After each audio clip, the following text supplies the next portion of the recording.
నేను మీతో నిన్న మనవి చేశాను.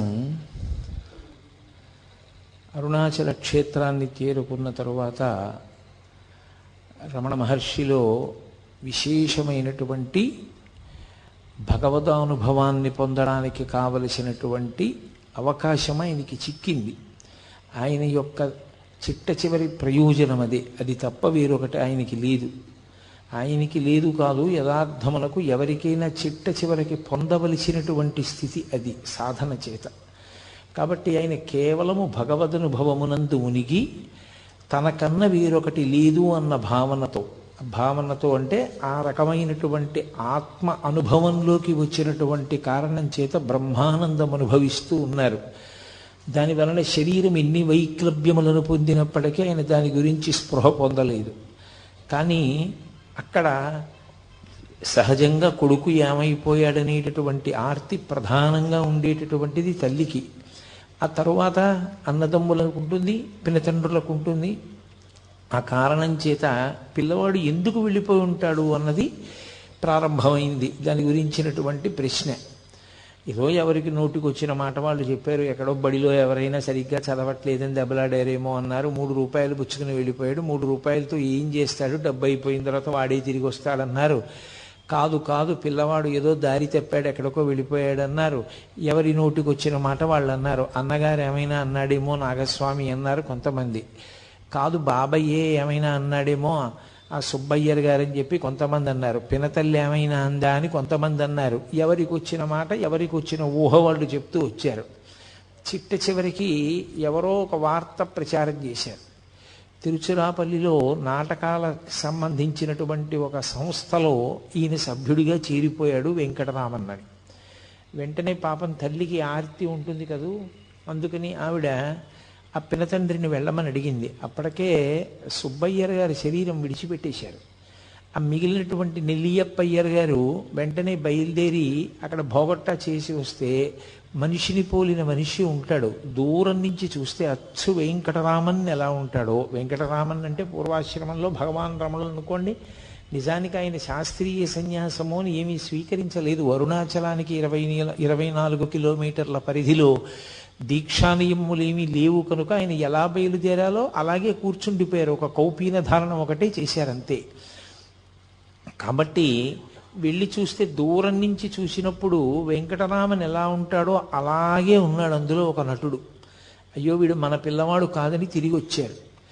కాలం గడిచిపోతోంది, కాలం నిలబడుతుందా? ఎవరి కోసం నిలబడుతుంది? కాలోహి బలవాన్ కర్త సతతం సుఖదుఃఖయో నరాణం పరతంత్రాణం పుణ్యపాపానుయోగత అంటాడు వ్యాసుడు. కాలం నడిచి వెళ్ళిపోతూ ఉంటుంది. ఆ నడిచి వెళ్ళిపోతున్నప్పుడు అలగమ్మగారు మెల్లిగా మనసు తిటవు చేసుకుంది. ఏ కారణం చేత? పరమేశ్వరుడు ఒక చోట దుఃఖాన్ని ఇస్తే ఒక చోట సుఖాన్ని ఇస్తాడు. ద్వంద్వములకు వశులమైపోయినటువంటి మనందరికీ ఎక్కడో ఒక చోట మనసుకి ప్రీతి కలిగిన చోట సేద తీరుతాం, మనసుకు బాధ కలిగిన చోట డసిపోతూ ఉంటాం. ఒక కొడుకు వెళ్ళిపోయాడే అని ఆవిడ బాధపడ్డారు. ఉన్న నాగస్వామికి ఓ ఉద్యోగం వచ్చింది సబ్ రిజిస్ట్రార్ ఆఫీస్లో. కోడలు కాపరానికి వచ్చింది. ఏదో కొడుకు కోడలు కాపరం చూసుకుని ఆవిడ సంతోషపడిపోతున్నారు. అలగమ్మ గారి వైపు నుంచి చూస్తే ఒకలా ఉంటుంది విషయం. భగవాన్ రమణుల వైపు నుంచి చూస్తే ఒకేలా ఉంటుంది. ఒకలా కాదు, ఒకేలా. ఇంకొక మార్పు ఉండదు. ఆయన ఎప్పుడూ ఆత్మయందు రమిస్తూ ఉంటారు. కాబట్టి ఒక రోజున వీళ్ళందరూ కూర్చుని ఉండగా ఎవరో పరిగెత్తుకొచ్చాడు. వచ్చి తిరువణ్ణామలైలో ఒక మామిడి తోపులో ఒక పిల్లవాడు చాలా గొప్ప స్థితిని పొందేట. అతను ఇప్పుడు విశేష ప్రచారాన్ని పొందాడు. ఆత్మానుభవమునందు మునిగి ఉన్నట్ట. మీరెవరు అని అడిగితే నోట మాట లేకుండా కాగితం మీద వ్రాసేట తిరుచులి వెంకటరామన్ అని. కాబట్టి మన పిల్లవాడే, మనం వెళ్ళి చూస్తే బాగుంటుంది అన్నారు. ముందు అందరికన్నా ఆర్తి ఎవరికి? అలగమ్మ గారికే. అందుకని వెళ్ళమని తొందర చేసింది ఆవిడ నాగస్వామిని. ఆయన అన్నాడు, అమ్మ నాకు సెలవు లేదు, కొత్త ఉద్యోగం కదా, వెడతాను తీరుబడి మీద అంటే ఆవిడ ఊరుకుంటుందా? ఆవిడ ఆర్తి ఆవిడిది. పాపం మరిది నెల్లియప్పయ్యర్ బయలుదేరాడు. ఆయనతో పాటుగా నారాయణ స్వామి అయ్యరని వేరొక ఆయన కూడా బయలుదేరారు. ఇద్దరు తిన్నగా మామిడి తోపు దగ్గరికి వెళ్ళారు తిరువణ్ణామలై దగ్గరలో. తీరా అక్కడికి వెళ్ళిన తర్వాత ఆ బాలస్వామి చేసుకునేటటువంటి సాధనకి ఆ ఆనందానికి అందరూ వెళ్ళి చూస్తుంటే అడ్డొస్తున్నారని లోపలికి ఎవ్వరిని పంపించడం మానేసి అక్కడ ఒక ఆయన అడ్డంగా ఉండడం మొదలుపెట్టాడు. ఆయన పేరు కూడా వెంకటరామనాయనార్. వెంకటరామన్ ఈయన పేరైతే అడ్డుపడినటువంటి వ్యక్తి వెంకటరామనాయనార్. ఆయన ఎవరిని వెళ్ళనిచ్చేవాడు కాదు. వీళ్ళు మొరపెట్టుకున్నారు, అయ్యో మేము వాళ్ళ కుటుంబ సభ్యులం, ఒక్కసారి చూస్తామని. నేను పంపను, ఆయన ఏకాంతానికి భంగం కలుగుతోందన్నాడు. ఆఖరికి పోనీ కాగితం చూపించండి, రమ్మంటే వస్తామని ఆ నెల్లియప్ప అయ్యర్ ఆ మానామధురై అనేటటువంటి ఊరు పేరు పైన ఉన్నటువంటి ఓ కాగితం తీసుకుని మానామధురై ప్లీడర్ నెల్లియప్ప అయ్యర్ అని ఆ సబ్ రిజిస్ట్రార్ ఆఫీస్లో పనిచేస్తున్నటువంటి ఒక ఉద్యోగి నాగస్వామి మిమ్మల్ని చూడ వచ్చారు అని పంపించారు. అవి చూసి గుర్తుపట్టారు భగవాన్. ఓ, వచ్చినటువంటి వాళ్ళు మా అన్నయ్య మా పినతండ్రి వచ్చారని లోపలికి రమ్మనమని సంజ్ఞ చేశారు. ఆయన ఏం మాట్లాడేవారు కాదు, ఒక సంజ్ఞ చేశారు. ఎందుకు అలా మాట్లాడకుండా ఉండడం అంటే నిజానికి యథార్థ స్థితి అంటుండేవారు మహర్షి తరచుగా. యథార్థ స్థితిలో ఆనందమునకంతటికీ కారణము మౌనమే. అసలు ఎక్కడ మౌనం ఉంటుందో అక్కడే ఆత్మ యొక్క అనుభవం ఉంటుంది. వాక్కు ప్రారంభమైంది అంటే గుర్తు ఏమిటి? ఏదో ఆలోచన కదిలింది అని గుర్తు. ఆలోచన కదిలితే వాక్కు వస్తుంది. వాక్కు వచ్చింది అంటే తను మౌనం విడిచిపెట్టి కదిలిపోయాడు. తన వాక్కు వల్ల మిగిలిన వాళ్ళు కూడా కదులుతారు. అందుకే ఆయన ఎప్పుడూ మౌనంలోనే ఉండేవారు, మాట్లాడేవారు కాదు. అందుకే ఆయనకి మౌనస్వామి అని ఒక పేరు ఉండేది. ఆయన ఒక కాగితం మీద ఆ వచ్చినటువంటి ఉత్తరాన్ని చూసి సరే ప్రవేశపెట్టండి అని సంజ్ఞ చేశారు. లోపలికి వచ్చి చాలా తేరిపారి చూస్తే తప్ప గుర్తుపట్టలేకపోయారు. ఎప్పుడు స్నానం చేసిన శరీరం, ఒళ్ళంతా బూది కప్పేసింది, పెద్ద పెద్ద గోళ్ళు, జటలు కట్టేసినటువంటి జుట్టు, ఒక్క కౌపీనం. ఆ కౌపీనం కూడా ఆయనకి చాలా కాలం లేదు. ఒక ఆవిడ అన్నం పెట్టేది, ఆవిడ వేడుకుంది, బాగుండదు కదా, సమాజం అని ఒకటి ఉంది కదా, మీ మటుకు మీకు దేహభ్రాంతి లేదు, కానీ చూసే వాళ్ళకి దేహభ్రాంతి ఉంది, అందుకని మా కోసం కనీసం ఓ గోచి పెట్టుకోండి అని అడిగింది. అందుకని ఆయన ఒక గోచి పెట్టుకునేవారు అంతే, ఇంకేమీ ఉండేది కాదు శరీరం మీద. విశ్వనాథ సత్యనారాయణ గారు ఆశ్చర్యపోయారు కూడా ఆయన గురించి రాస్తూ, ఎవరైనా చెవులకి బట్ట చుట్టుకుంటే చలి తగ్గుతుంది, కంఠానికి బట్ట చుట్టుకుంటే భగవాన్ రమణలకు చలి ఎలా తగ్గింది అని రాశారు ఆయన. ఆయన ఎక్కువ కంఠానికి గుడ్డ కట్టుకునేవారు, చెవులకు కట్టుకునేవారు కాదు. కాబట్టి వీళ్ళు ఆయన్ని తేరిపారి చూసి గుర్తుపట్టారు. కానీ ఆ రోజుల్లో అనుబంధాల వరకు మాట్లాడినప్పుడు మాత్రం నిజంగా కొన్ని విషయాలు శ్లాఘించవలసినవి ఉంటాయి. సూర్యుడి ముందు దివిటి అని అనుకోండి, ఆత్మానుభవంలో ఉండేటటువంటి రమణులకు ఇంక రెండవ వస్తువు అన్నది లేదు, దేని మీద మమకారం లేదు, ఆత్మయందే ఆయన రమిస్తూ ఉండేవారు. కానీ ఒక పినతండ్రికి అంత ప్రేమ ఉండడం గొప్ప విషయం. పాపం నెల్లియప్పయ్యరు శత విధాల వేడుకున్నాడు 3 రోజులుండి. పోనీ నువ్వు ధ్యానం చేసుకుంటానంటే, నువ్వు మాట్లాడనంటే నిన్ను గృహస్థాశ్రమ స్వీకారం చెయ్యమని మేము అడగం.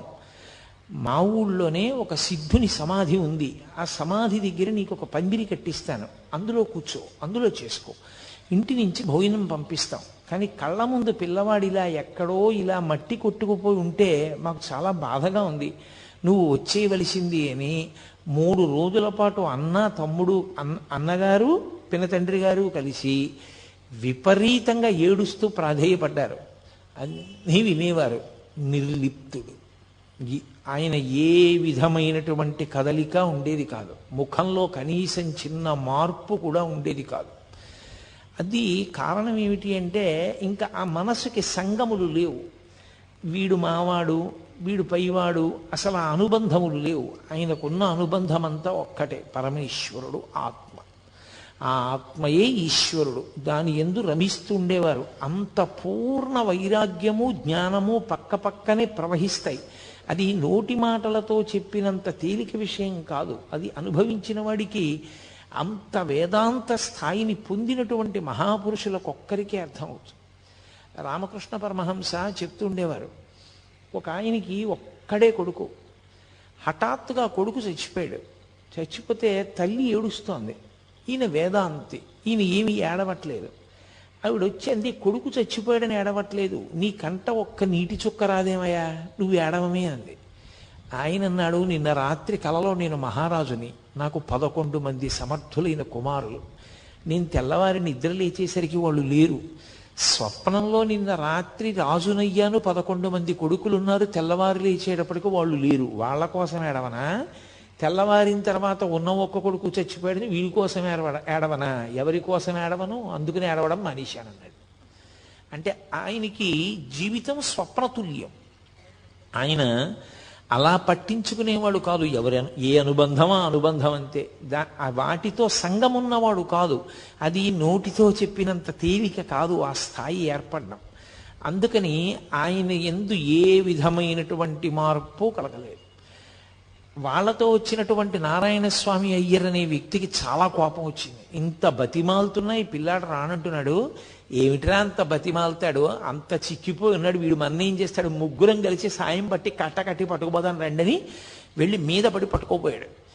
4 అడుగులు వేసి ఆయన్ని దగ్గరికి వెళ్ళి పట్టుకుందాం అనుకునేసరికి ఒళ్ళంతా అగ్నిహోత్రం పెట్టినట్టు మంటలు వచ్చేసాయి. అప్పుడు అర్థమైంది ఆయన ఏ స్థాయిని పొంది ఉన్నారో. ఆయనను అలా బంధీకృతుణ్ణి చేయడం, ఆయన్ని తీసుకెళ్లడం సాధ్యం కాదు. ఆయన ఒక ఆత్మగా నిలబడి ఉన్నారు.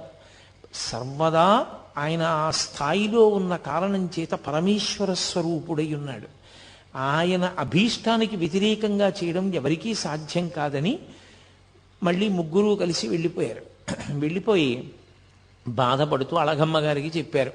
పాపం అళగమ్మ గారు నన్ను ఒక్కసారి తీసుకెళ్ళమని వేడుకుంది. సరే వీలు వెంబడి తీసుకెళ్తానమ్మా అన్నాడు.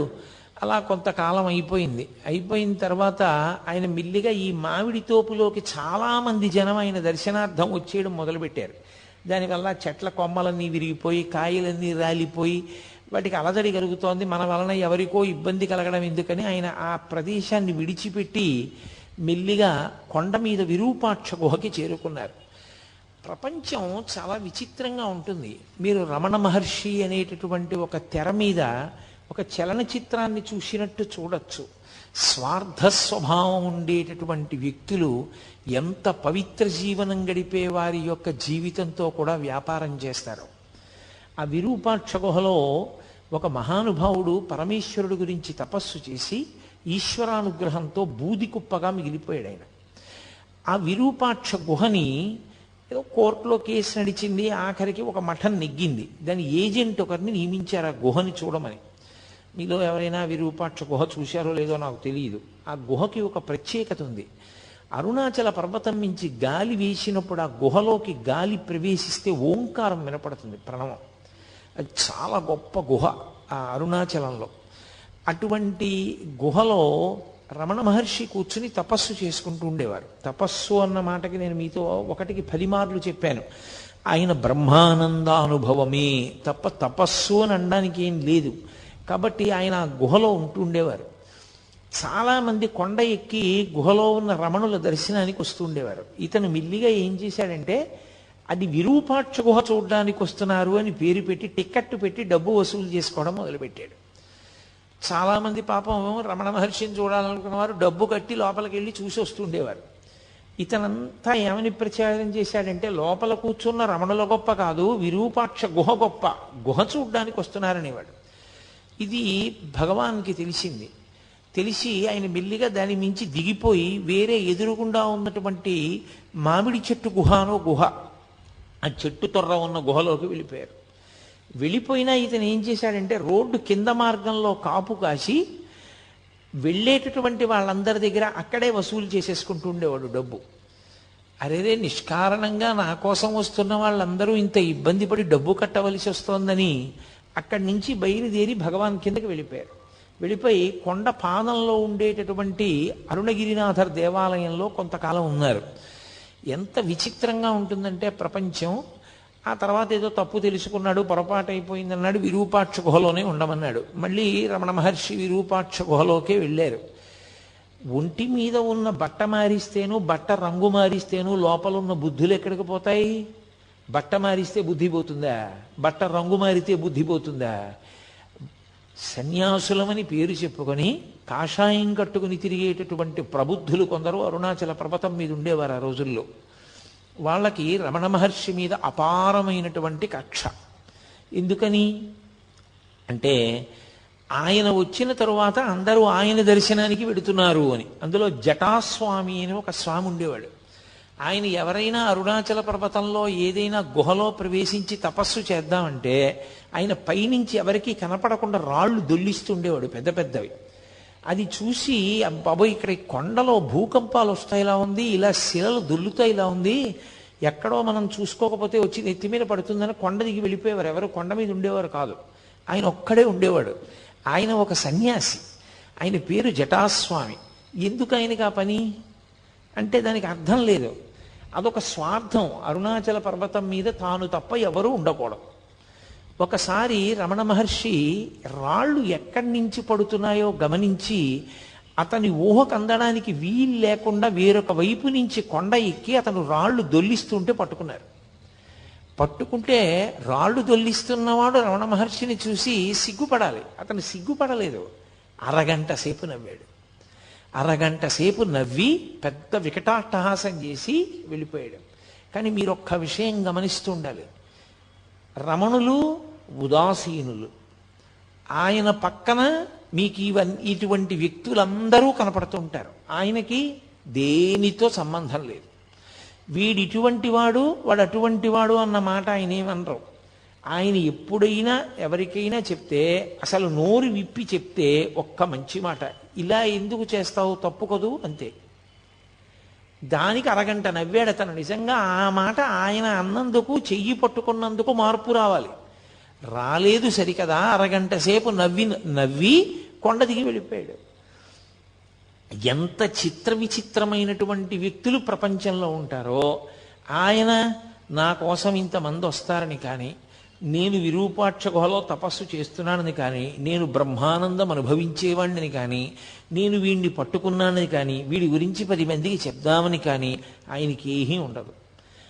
ఎప్పుడు నిస్సంగంగా దేనితో సంబంధం లేకుండా ఆయన ఈ లోకాన్నంతటినీ కూడా ఏదో ఒక సినిమా చూసేటటువంటి వ్యక్తి ఎలా చూస్తాడో అలా ఉండేవాడు.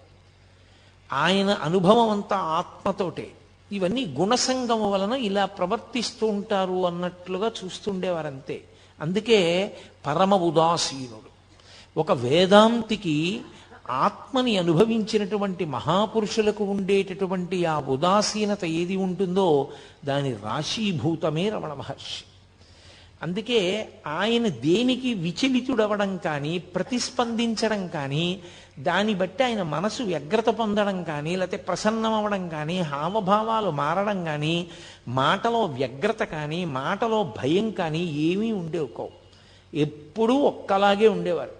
కానీ రకరకాల వ్యక్తులు మాత్రం ఆయనని గౌరవించిన వాళ్ళు ఉన్నారు, పూజించిన వాళ్ళు ఉన్నారు, నమస్కరించిన వాళ్ళు ఉన్నారు, మాట్లాడిన వాళ్ళు ఉన్నారు, పుస్తకాలు రాసిన వాళ్ళు ఉన్నారు, వాదన చేద్దామని వచ్చిన వాళ్ళు ఉన్నారు, ఆయన్ని తప్పు పట్టుకోవాలనుకున్న వాళ్ళు ఉన్నారు, ఆయన్ని గౌరవించాలనుకున్న వాళ్ళు ఉన్నారు, ఆయన పనికి మాలిన వాళ్ళని నిరూపించాలని ప్రయత్నం చేసిన ధూర్తులు కూడా ఉన్నారు. ఆయన మాత్రం పరమ ఉదాసీనుడు. ఇవేవి ఆయన మనసులోకి ఎక్కవు. నిర్లిప్తంగా ఉంటారు. ఎప్పుడూ ఎవ్వరి మీద ఎక్కడ ఏ చాడీ చెప్పరు. చిత్రం ఏమిటంటే అంతటి మహానుభావుడు ఆ గుహలో కూర్చుని ఉండగా బాలానంద స్వామి అని ఒక ఆయన బయలుదేరాడు అరుణాచల పర్వతం మీద. ఆయన కొండ ఎక్కి వచ్చే వాళ్ళందరితో మాట చెప్తుండేవాడు. ఆయనకి ఆ విరూపాక్ష గుహలో ఉన్న ఆయనకి నేనే ఉపదేశం చేశాను, నేనే శక్తినిచ్చి ఆ స్థాయికి తీసుకొచ్చాను, నా శిష్యుడే అంటుండేవారు. ఆయన ఎలాగో మాట్లాడరుగా. అందరూ తీసుకొచ్చి అక్కడ పలహారాలు పెడితే ఆయన్ని తినమని రమణుల్ని ఇతను తీసుకొచ్చి ఏదో కొంచెం పలహారం అక్కడ పెట్టి, నాన్న చాలా అలిసిపోయావు, కొంచెం తిను, ఇలా అయితే సాధన ఎలా నడుస్తుంది, తినాలి అంటుండేవాడు. అందరూ వెళ్ళిపోయిన తర్వాత వీలైతే ఇవన్నీ మూట కట్టేసుకుని, నీ సొమ్ము ఏం పోయింది, నువ్వు ఎలాగో మాట్లాడవు కదా, నీకు గురువునని చెప్పుకుంటున్నాను, నాకు తోచింది సంపాదించుకుంటున్నాను, నువ్వు అలా కూర్చో, మాట్లాడకు, ఏమీ అనద్దు. ఆయన మీ గురువా అన్నా మాట్లాడద్దు, నువ్వు ఆయన శిష్యుడువా అన్నా మాట్లాడద్దు, అలా ఉంటుండు, నేను డబ్బు సంపాదించుకుంటాను అని. అతను ఎవరు? ఎందుకు అతనికి డబ్బు సంపాదన? లోకంలో ఎంత చిత్ర విచిత్రమైనటువంటి మనస్తత్వాలు ఉన్న వాళ్ళందరూ ఆ కొండ మీదకి చేరారో చూడండి. వీళ్ళందరూ అన్నీ విడిచిపెట్టిన వాళ్ళలా కనపడ్డ వాళ్ళే. కానీ అసలు నిజంగా అన్నీ విడిచిపెట్టినటువంటి నిస్సంగి, అన్నీ విడిచిపెట్టిన వారు, మనసులో దేనితో సంగము లేని వారు, నువ్వు ఇలా ఎందుకు ప్రవర్తిస్తావు అని తన దగ్గరికి వచ్చిన వాళ్ళతో, ఈయన నాకు గురువు కాడు, ఈయన అలా మాట్లాడుతున్నాడు తప్పు, అన్నీ ఉత్తిది అని చెప్పడం కానీ ఏమీ లేదు. పోన ఆయన చెప్పినప్పుడు ముఖంలో మార్పు ఉండదు. ఆయన వచ్చి అలా నటిస్తున్నప్పుడు అలా చూస్తూ ఉంటారంతే, ఏమీ మార్పు ఉండదు. అది ఎలా ఉంటుందంటే అది ఒక రకమైనటువంటి మనోభావన, అదొక గుణసంగం చేత ఏర్పడిన స్థితి. ఆయన మనం సినిమా చూసినట్టు చూస్తారు. అంటే మీకు ఇది అలా ఎలా ఉంటుందంటే అని అనుమానం రావచ్చు. నేను ఒకే ఒక్క ఉదాహరణ చెప్పగలనంతే. మనం సినిమాకి వెళ్ళాం అనుకోండి, 50 రూపాయలు పెట్టి టికెట్ కొనుక్కుని, మన కళ్ళెదురుగుండానే కథానాయకుడిని ప్రతినాయకుడు వచ్చి కత్తి పెట్టి పొడిచేస్తాడు గుండెల్లో. ఓహో నెత్తురు ధార కింద కారిపోతూ ఉంటుంది, కింద పడి తన్నుకుంటూ ఉంటాడు. వచ్చిన వాళ్ళందరూ కర్రలతో కొట్టేసి ఆయన స్పృహ తప్పి పడిపోయి దెబ్బలు తగిలి నెత్తురు ఓడిపోతుంటే వాళ్ళు వెళ్ళిపోతారు. ఆయన చచ్చిపోయినట్టే పడుంటాడు. గుండెలు నలిపేసినట్టు ఉంటుంది. ఎంత బాధగా ఉంటుందో ఏమిటో, అంత క్రూరంగా అలా కొట్టేశారు, అలా పొడిచేశారు కత్తులతో. అంత కత్తులతో పొడిచేసి అంత కర్రలతో కొట్టేసి మన ఎదురుగుండానే అంత అన్యాయం జరుగుతుంటే సినిమా హాలు మొత్తం మీద ఏ ఒక్కడైనా లేచి వెళ్ళి పోలీస్ స్టేషన్లో కంప్లైంట్ ఇస్తాడా? అయ్యా అంత అన్యాయంగా పొడిచేశారండి, నేనే సాక్ష్యం చూశాను కళ్ళతో, నేను గుర్తుపట్టగలను వాళ్ళు ఎవరో, పొడిచేశారు వాళ్ళు అని చెప్తాడా? చెప్పడు. ఎందుకు చెప్పడు? అదంతా నటనరా, అది సత్యం కాదు, వాళ్ళందరూ స్నేహితులే, అది నటన. అంత బాగా వాళ్ళు నటించారని మనకి తెలుసు కాబట్టి భావోద్రేకానికి లోనైనా మనం దాని వలన భయాన్ని పొందినా మనం పోలీస్ స్టేషన్లో ఏం వెళ్ళి కంప్లైంట్ చెయ్యం. రమణులు ఒక జ్ఞానిగా అయిన స్థితి అలాగే ఉంటుంది. ఇదంతా గుణసంగము వలన ఇలా ప్రవర్తిస్తూ ఉంటారు. గుణాతీతుడైన వాడికి గుణముల చేత సంగమును పొంది అజ్ఞానమునందు కొట్టుమిట్టాడుతున్న వాళ్ళ యొక్క స్థితిని చూసి జాలిపడమే తప్ప ఆయన వాళ్ళతో పాటు ఆయన కూడా సంగము చెంది దానికి ప్రతిస్పందించడం ఉండదు. ఆయన తన స్థాయిలో తాను అలా గమనిస్తూ ఉంటారంతే. అందుకని నిశ్శబ్దంగా చూస్తూ ఉండేవారు. అది ఒక జ్ఞానికి ఉండవలసినటువంటి లక్షణం. అంతటి ఉదాసీనత ఏర్పడాలి. అదే అంటాడు భగవద్గీతలో, గీతాచార్యుడు అంటాడు, నాకు అంత ప్రియమైన వాడెవరో తెలుసా? తుల్య నిందా స్తుతిర్మౌని సంతుష్టో ఎనకేనచిత్ అనికేత స్థిరమతి భక్తిమాన్ మే ప్రియో నరః అంటాడు. భక్తి అంటే ఇన్ని తులసి దళాలు ఇన్ని మారేడు దళాలు తెట్టి పూజ చేసినవాడు అని చెప్పలేదు గీతాచార్యుడు. తుల్య నిందా స్తుతిర్మౌని, మౌనముగా ఉండి లోపల ఏ వికారము లేకుండా పొగిడినప్పుడు తెగిడినప్పుడు ఒక్కలా ఉండగలిగినవాడు. ఈ బాలానంద స్వామి విరూపాక్ష గుహలో చేరి నానా అల్లరి మొదలుపెట్టాడు. వచ్చిన వాళ్ళందరినీ దబాయించడం.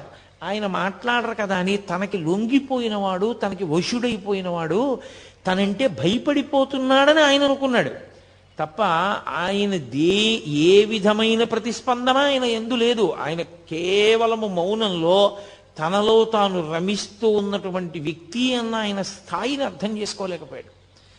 అర్థం చేసుకోలేక ఎంత దుర్మార్గమైన స్థితికి వెళ్ళిపోయాడంటే, మహాత్ముల జీవితాలు పువ్వులు పరిచినటువంటి పక్కలు కావు. ఎన్ని కష్టాలు పడ్డారో. రమణులు అరుణాచలంలో తపస్సు చేసుకుంటుంటే ఆయన వెనక్కి వచ్చి ఒక వ్యక్తి మలమూత్ర విసర్జన చేసి వెళ్ళిపోయాడు. ఏం చేస్తాడో చూద్దామని. అతను విసర్జించిన మూత్రం ఆయన పిరుదుల కింద నుంచి కారిపోయింది. అయినా ఆయన ఎప్పుడు ఎవ్వరిని ఏమీ అనలేదు. అదొక అజ్ఞాన స్థితి అంతే. అమ్మ బిడ్డల వంక ఎలా చూస్తుందో వాడి తెలియని పని చేస్తే ఆయన అంతే అలాగే చూసేవారు. ఆయనలోంచి కోపం కానీ ప్రతీకార భావన కానీ పెళ్ళుబికేవి కావు. అతను సాక్షాత్ రమణులు ఉన్నటువంటి అంత పవిత్రమైన విరూపాక్ష గుహలో ఒక రాత్రి మూత్ర విసర్జన చేశాడు. చేస్తే పళనిస్వామి అని ఉండేవారు. ఎప్పుడూ రమణులకి సేవ చేయడమే. ఆయన జీవితానికి ఇంకో ప్రయోజనం లేదు. రమణ మహర్షికి సేవ చేయడం ఒక్కటే. అది ఏ వ్యక్తికి ఏ అదృష్టం పడుతుందో తెలియదు. ఒకడు స్వామి అయ్యుండి, స్వామి అంటే తాను సన్యాసి అయ్యుండి రమణుల పట్ల అలా ప్రవర్తించాడు. ఒకడు ఆయన పట్ల అంత గౌరవభావంతో ఎనలేని సేవ చేసేవాడు. అతను అరుణాచలం వెళ్ళి ఆ తిరువణ్ణామలై ఊళ్ళో భిక్షాటనం చేసి తీసుకొచ్చి రమణ మహర్షికి పెట్టేవాడు. అప్పుడప్పుడు రమణ మహర్షి కూడా భిక్షాటన చేసేవారు. ఊళ్ళోకి వెళ్ళి భిక్షాటన చేసి వచ్చి అది ఏ పదార్థమో ఆయనకు అనవసరం. ఆ పదార్థం చేతిలో పడగానే నవ్వుకుంటూ దాన్ని నడుస్తూ తినేవారు. నడుస్తూ తినేసి కొండ మీదకి వచ్చి బండ మీద వెల్లకిలా పడుకునేవారు. జ్ఞాని యొక్క స్థితిని లెక్క పెట్టడం చాలా కష్టం. అలా ఎందుకుంటారండి, అలా ఎలా ఉంటారండి అని మీకు అనుమానం రావచ్చు. నేను ఒక్క విషయం, కొన్నింటి ఉపమానాలు కొన్నే చెప్పగలం. ఆ స్థాయిని యథార్థంగా చిత్రీకరించి చూపించడం చాలా కష్టం, ఎవరికి సాధ్యం కాదు. ఎందుకంటే అది వాక్కులకు అందేటటువంటి విషయం కాదు. ప్రధానంగా ఆత్మ వాక్కుకు అందదు. ఆత్మస్థితి ఎందున్న యోగి కూడా వాక్కుకు అందడు. కానీ దాన్ని ఒక ఉదాహరణ చేత కొంత చెప్పే ప్రయత్నం చేయడం మాత్రమే చెయ్యవలసి ఉంటుంది. మీరు చూడండి, ఆయన నిలబడి నడుస్తూ కొద్దిగా అన్నం తినేసి వెళ్ళిపోయేవారు. కొందరు నింద చేసేవారు, కొందరు పని చేసుకోకూడదా ఏదైనా అనేవారు, కొందరు మహానుభావుడని అన్నం పెట్టేవారు. అన్నిటికీ ఒకటే చిరునవ్వు. ఆయనలో ఏ ప్రతిస్పందన ఉండేది కాదు. అలాగే నడిచి వెళ్ళిపోతూ ఉండేవారు, అలాగే కాస్త అన్నం తినేసేవారు, అలాగే ఉండేవారు, అలాగే కొండ మీదకి వెళ్ళిపోయేవారు. అది ఎలా ఉంటుంది అంటే, మీరు ఒక పసిపిల్లవాడిని పట్టుకుని వెళ్ళి వాడిని తిట్టండి, వాడు నవ్వుతాడు. వాడిని మీరు కొట్టండి, వాడికి బాధ కలిగిందని వాడు ఏడుస్తాడు. లేదా మీరు వాడిని పొగడండి, వాడు నవ్వుతాడు.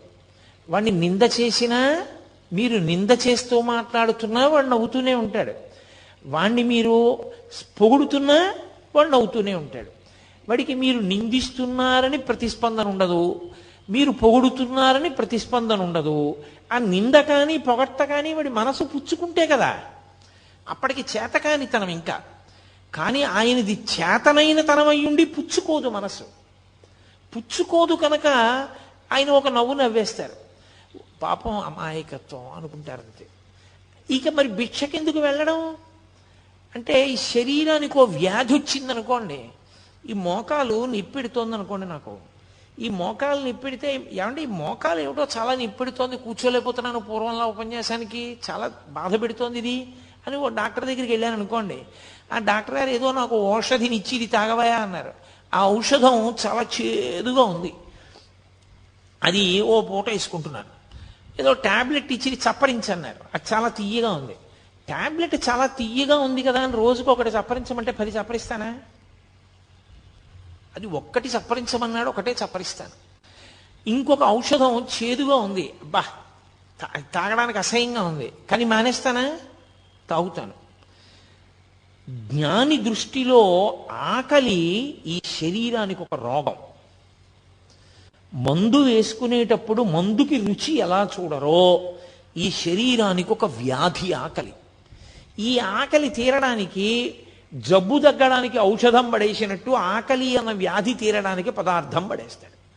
అందుకే పిచ్చివాడంటాడు. ఎందుకని అంటే, మనమైతే ఏం చేస్తామంటే రుచి కొరకు తింటాం. అన్నం, కాస్త పప్పు, కొంచెం నెయ్యి, అదంతా కలుపుకొని ఎంతో శుభ్రంగా కాస్త నంచుకుని మనం తింటాం. ఆయనకి అలా ఉండదు. ఆయన చేతిలో ఏది మినప్పొట్టు కొంచెం పడేసిందో తల్లి, తినేశారంతే. నాకు తెలుసు ఒక మహానుభావుడు, ఆయనకి ఒక ఆవిడ పిలిచి ఏం చేస్తారో చూద్దామని క్యాబేజీ తుక్కు పెట్టింది. ఆయన చక్కగా తుక్కు తిని మంచినీళ్ళు తాగేసి ఈశ్వరార్పణమస్తు అని వెళ్ళిపోయాడు.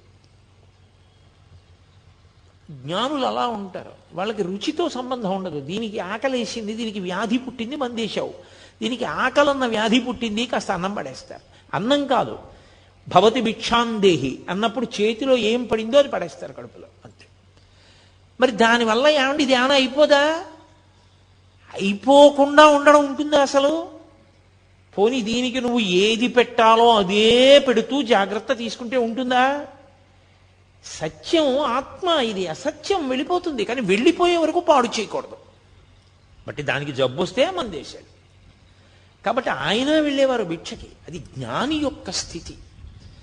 రమణులు ఎందుకు భిక్షకి వెళ్ళారు అన్న మాటని జాగ్రత్తగా అర్థం చేసుకోవాలి. అస్తమానం పళనిస్వామిని పిలిచి నాకు ఆకలిస్తోంది అది కొంచెం వెళ్ళి భిక్షకి వెళ్ళామన్నా పట్టరా అన్న అనుకోండి, అహంకారం వచ్చిందని గుర్తు. తను వెళ్ళడానికి కష్టం, తను తిరగడానికి కష్టం అంటే శరీర భావన వచ్చిందా లేదా? కాబట్టి పళనిస్వామి వెళ్ళి తెస్తూ ఉండాలి. పళనిస్వామి తీసుకొచ్చేసి ఆయన ఏదో ఆత్మానందంలో ఉండగా బహిర్ముఖులి, అయ్యా మీకోసమే తెచ్చాను, మీరు ఎప్పుడో నిన్న తిన్నారు, ఇవాళ సాయంకాలం అయింది కళ్ళు విప్పారు, ఆకలేదు తినండి అన్నారు అనుకోండి, ఉదాసీనుడు. తీసుకొచ్చారు అక్కడ పెట్టారు, ఆయన తీసుకొచ్చి పెట్టారు అని చెప్పేసేసి ప్రత్యేకమైన కృతజ్ఞత లేదు. ఆయన తినమంటున్నాడు, ఇంత తీసుకుని నోట్లో పడేసుకున్నారు. ఆయన వెళ్ళి ఒక బండ మీద కూర్చునేవారు. ఒకళ్ళు వచ్చి రేపు మా ఇంట్లో పెళ్ళి, మీరు తప్పకుండా భోజనానికి రావాలి 11ంటికి అన్నారు. అలా చూశారు, వాళ్ళు ఒప్పుకున్నారు అనుకుని వెళ్ళిపోయారు. ఆయన అలాగే ఉన్నారు బండ మీద, ఆయన దిగలేదు. మర్నాడు ఏమిటి ఇంకా రాలేదు బ్రాహ్మణస్వామి అంటుండేవారు, ఇంకా రాలేదని చెప్పి కొండెక్కారు. కొండకి రా భోజనానికి తీసుకెళ్ళి నీకు అన్నం పెడతాను రా అన్నారు. ఆయన అలాగే ఉన్నారు. పుచ్చుకోదు మనస్సు. మీరు అది పట్టుకోవలసిన విషయం. మనసు పుచ్చుకుంటే ప్రతిస్పందన, మనసు పుచ్చుకోలేదనుకోండి స్పందన ఉండదు. మీకు ఎలా చెప్పాలి, ఇంకా బాగా అర్థమయ్యేటట్టు చెప్పాలంటే, ఇప్పుడు నేను ఇలా కూర్చుని ఉండగా మీరు వచ్చి నన్ను ధూర్తతనంతో ఏదైనా అనకూడని మాట అన్నారనుకోండి, నేను వెంటనే మీకు బుద్ధి ఉందా లేదా, నేను ఎప్పుడైనా చేశానా అలాంటి పని, ఎందుకు అలా నింద చేస్తున్నారు అన్నాను అనుకోండి, ప్రతిస్పందించారు. నేను నిద్రపోతున్నప్పుడు మీరు వచ్చి నన్ను ధూర్తతనంతో మాట్లాడారనుకోండి, నేనేమైనా అంటానా? అప్పుడు నా మనసు లేదు, ఆత్మలో లయమైపోయింది, మనసు పుచ్చుకోదు. మనసు ఆత్మయందు లయమై ఉండగా అది ప్రతిస్పందించదు. అది మనకి అజ్ఞానంతో సుషుప్తిలో లయమవుతుంది.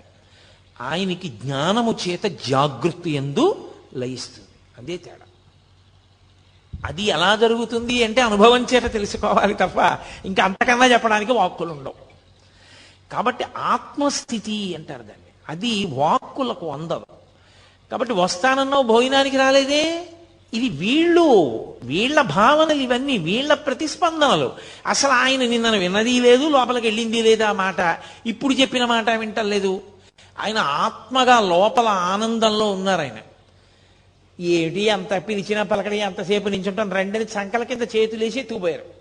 ఎత్తుకుపోతే ఇలా పద్మాసనం వేసుకున్న వ్యక్తి పద్మాసనంతోనే లేచిపోయారు. ఆయన బలవంతంగా ఎత్తేసుకుని మోసుకుని పట్టుకుపోయారు. పట్టుకుపోయి ఓ కంచం దగ్గర పడేశారు. పడేసి తిను తిను తిను అని అరిచారు. ఆయన బహిర్ముఖులు అయ్యారు. ఓ తినమంటున్నారు, అన్నీ కలిపేసుకున్నారు. ఏదో 4 ముద్దలు తినేసి కూర్చోరు. ఎంతలో జారిపోతారో మీరు చెప్పలేరు, చాలా కష్టం. అది ఎలా ఉంటుంది అంటే చూడండి, విపరీతమైనటువంటి ప్రీతి భావన ఒక వస్తువు మీద మీకు ఉందనుకోండి, అపారమైన ప్రీతి భావన ఉందనుకోండి. ఒక ఉదాహరణ చెప్పాలంటే, నేను నా కొడుకంటే నాకు విపరీతమైన ప్రీతి అనుకోండి, నాకు అస్తమానం వాడు జ్ఞాపకానికి వస్తూ ఉంటాడు, ఏం చేస్తున్నా జ్ఞాపకానికి వస్తాడు.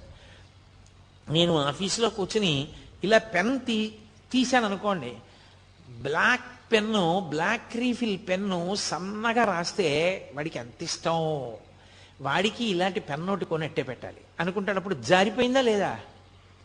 జారిపోయింది. కాసేపు ప్రీతి ఎక్కడుందో అక్కడికి జారుతుంది మనస్సు. ఆ మనస్సు అసలు పైకి ఉండడం దానికి ఇష్టం లేదనుకోండి, ఇంకా ఆ స్థితిని పొందేసింది అనుకోండి, అది ఆనందాన్ని తడువుకుంటూ ఆత్మలోకి జారిపోతుంటుంది. అందుకని ప్రతిస్పందనలు ఉండవు యోగికి. తప్ప జడమై కాదు, ఆత్మగా నిలిచి ఉన్నాడు కాబట్టి ప్రతిస్పందన పొందడు. అందుకే కరుస్తున్నా తెలియదు, చీమలు కుడుతున్నా తెలియదు, తేళ్లు కుడుతున్నా తెలియదు, ఒకరు నిందిస్తున్నా తెలియదు. ఒకవేళ నిజంగా ఆయన బాహ్యంలో ఉన్నారనుకోండి, ఉన్నా నేను ఇందాక చెప్పానే, ఆ స్థితికి ఎదిగిపోయిన వ్యక్తి అవతల వారి అజ్ఞానాన్ని మన్నించేస్తాడు. పాపం ఏం తెలుసు, గుణసంగాన్ని పొందాడు, ద్వంద్వముల యందు ఉంటాడు. కాసేపు సుఖం అంటాడు, కాసేపు దుఃఖం అంటాడు, కాసేపు ప్రీతి అంటాడు, కాసేపు అప్రీతి అంటాడు, కాసేపు కామం అంటాడు, కాసేపు క్రోధం అంటాడు. ఏమిటో అలా తిరుగుతుంటాడు. కానీ వాడికి ఏం తెలుసు పాపం, స్థిరంగా నిల్చోవడం వాడికి చేత కాదు కదా అని జాలితో, మన మీద కారుణ్యంతో వారు అలాగే చూస్తారు తప్ప ప్రతిస్పందించారు. నిజంగా వాళ్ళు ప్రతిస్పందించడం మొదలు పెడితే మీరు ఒకటి లెక్కలోకి తీసుకోండి, మనవన్నీ అపరాధములే అవుతాయి. మనవన్నీ అపరాధములే. అప్పుడు వాళ్ళు ఎంతమందికి ఎన్ని శాపాలు ఇవ్వాల్సి ఉంటుంది? ఇవ్వలేరు. భగవంతుడు మన యొక్క దోషములను ఎలా మన్నిస్తాడో, బ్రహ్మవిద్ బ్రహ్మైవ భవతి అని బ్రహ్మమును తెలుసుకుని బ్రహ్మమైన వ్యక్తి కూడా దోషములను అలా మన్నించగలుగుతాడు. అందుకే మీరు చూడండి, భగవద్భక్తుల యొక్క హృదయం కన్న తల్లి హృదయంలా ఉంటుంది. వాళ్ళు సాధారణంగా ఎంత దోషం చేసిన వాడైనా క్షంతవ్యూహం అన్నాడు అనుకోండి, క్షమించేస్తారు. ఎంత తప్పు పని చేయనివ్వండి, దాన్ని మనసులో పెట్టుకోరు. దాని గురించి 10 మాటలు మాట్లాడే లక్షణం ఉండదు. ఎవరో జ్ఞాపకం చేస్తే జ్ఞాపకానికి రావాలేమో కానీ, లేకపోతే దాని పెద్ద మనసులో స్థానం ఉండదు, విడిచిపెట్టేస్తారు. వాళ్ళు మారాలను ఒక కోరిక వదిలిపెట్టేస్తారు తప్ప, ఇలా అన్నాడు అలా అన్నాడు, లేకపోతే ఇలా చేశాడు అలా చేశాడు, దాన్ని పీక్కుంటూ ఉండడం, తవ్వుకుంటూ ఉండడం అలా ఉండదు. అది భక్తి పెరిగే కొద్దీ హృదయమునందు విశాలమైనటువంటి స్థితి ఏర్పడుతూ ఉంటుంది. అది ఒక జ్ఞానిగా నిలబడగలిగినప్పుడు భగవత్తత్వం ఎలా ప్రకాశిస్తుందో జ్ఞాని యొక్క తత్వం అలాగే ప్రకాశిస్తుంది. అందుకే బాలానంద స్వామి అన్ని ఆగడాలు చెయ్యగలిగాడు. ఆయన ఎంత ఎత్తులో ఉన్నారో ఈయన అంత కిందలో ఉన్నాడు. నేను చాలా అధికుణ్ణని బట్టకో దానికో కొత్త రంగు వేసుకుని కట్టుకుని చాలా గొప్పవాడిని అనుకుంటున్నాడు. బట్టకి రంగు మారితే గొప్పవాడివి కావు, లోపల మార్పు వస్తే గొప్పవాడివి అవుతావు. అది మార్పు రావడాన్ని బట్టి ఉంటుంది తప్ప బట్టని బట్టి ఉండదు. ఒక్కొక్కసారి మరి అలాగే చెప్పవలసి ఉంటుంది ఇటువంటి సందర్భాల గురించి చెప్పినప్పుడు తప్ప, నేను ప్రత్యక్షంగా సన్యాసాశ్రమాన్ని విమర్శించడం నా ఉద్దేశ్యం కాదు. నాకు చాలా చాలా గౌరవం ఉన్నవాడిని నేను ఆశ్రమం మీద. కాబట్టి మహానుభావుడు ఆయన ఏమీ ప్రతిస్పందించకపోయినా ప్రతిస్పందించే లక్షణం ఆయన మీద ప్రీతి ఉన్నవాడికి ఉంది. పళనిస్వామికి ఆయన ఏంట్రా ఇలా ప్రవర్తిస్తాడని మరునాడు ఆ విరూపాక్ష గుహకి తలుపులేసి తాళం వేసేసి ఈ బాలానంద స్వామి ఎక్కడికో వెళ్ళారు. మళ్ళీ తిరిగి వస్తాడేమోనని అతని పెట్టి తీసి ఆ పెట్టిలో మంచి మంచి పట్టు వస్త్రాలు, చీనాంబరాలను, ఎందుకు అవన్నీ ఆయనకి దాచుకున్నాడు. అవన్నీ తీసి కొండ మీద పారేసి వెళ్ళిపోయారు. అందరూ కలిసి కిందకి ఏదో స్నానం చేయడానికి వెళ్ళారు. వెళ్ళి అందరూ కలిసి తిరిగి వచ్చారు.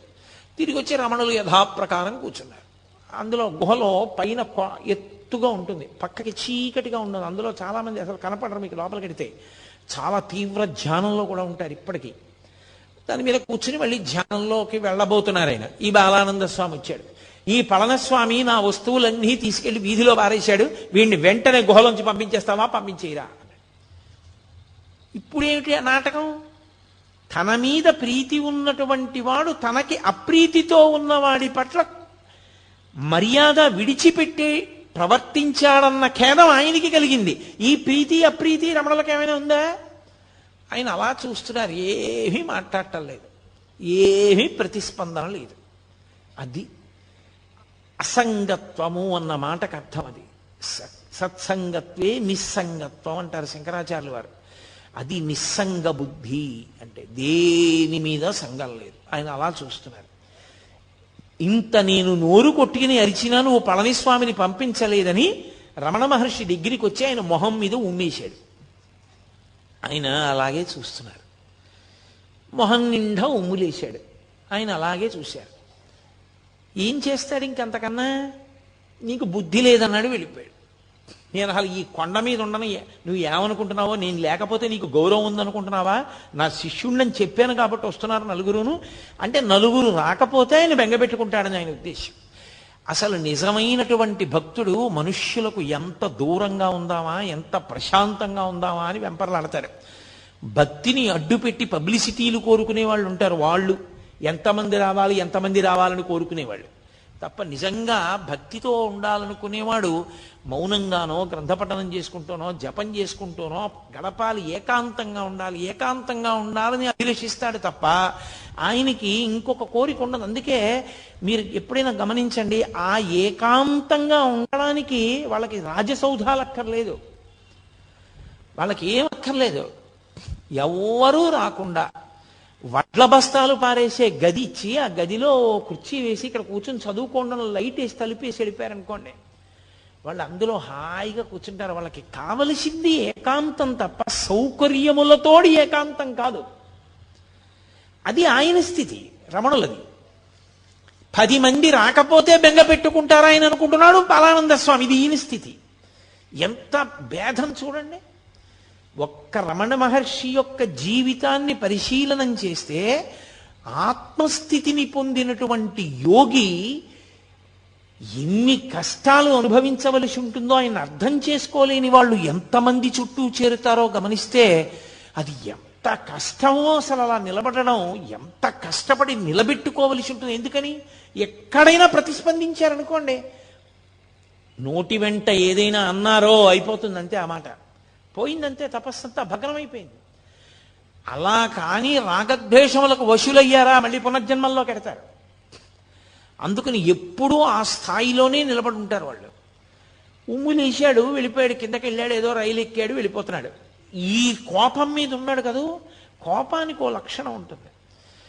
అది ఎక్కడ నుంచో వస్తుంది అనుకుంటే తప్పు. కోపం వచ్చింది అంటారు. కోపం వచ్చింది అంటే ఎక్కడి నుంచో వచ్చి ఉండాలి. ఇప్పుడు కోటేశ్వరారు సభకు వచ్చారు అంటే ఎక్కడి నుంచో వచ్చాను నేను ఈ సభకి. కోపం వచ్చింది అంటారు. కోపం బయట నుంచి లోపలికి రాదు, ఇక్కడే ఉంటుంది. ఉండేది అవకాశం కోసం ఎదురు చూస్తుంటుంది. అవకాశం వచ్చినప్పుడు పైకి లేచిందా అది క్రోధమూర్ఛిత అంటుంటారు వాల్మీకి మహర్షి. వశుణ్ణి చేసుకుంటుంది. అందుకే క్రోధం ఆవహిస్తే ఉండే లక్షణం ఏమిటో తెలుసా? మొట్టమొదటి లక్షణం, నాలుక మీద అదుపు పోతుంది. మీరు ఏం మాట్లాడుతున్నారన్న దాని మీద అదుపు ఏమీ ఉండదు. ఇంకా అదుపు లేని మాట నోటి వెంట వస్తుంది. ఆలోచన చనిపోతుంది. అదుపు లేనంత వేగంతో నోటి వెంట మాటలు వస్తాయి. బాగా ప్రశాంతంగా ఉంటే విశేషమైన అదుపులో వాక్ ఉంటుంది. తక్కెట్లో పెట్టి ఆలోచించి మాట మాట్లాడతాడు. అంత ప్రశాంతంగా ఉంటాడు. ప్రశాంతతకి పూర్తి విరుద్ధం క్రోధం. అది ఒకసారి వచ్చిందనుకోండి, ఎంత వేగంగా వచ్చిందో అంత వేగంగా వెనక్కి వెళ్ళదు.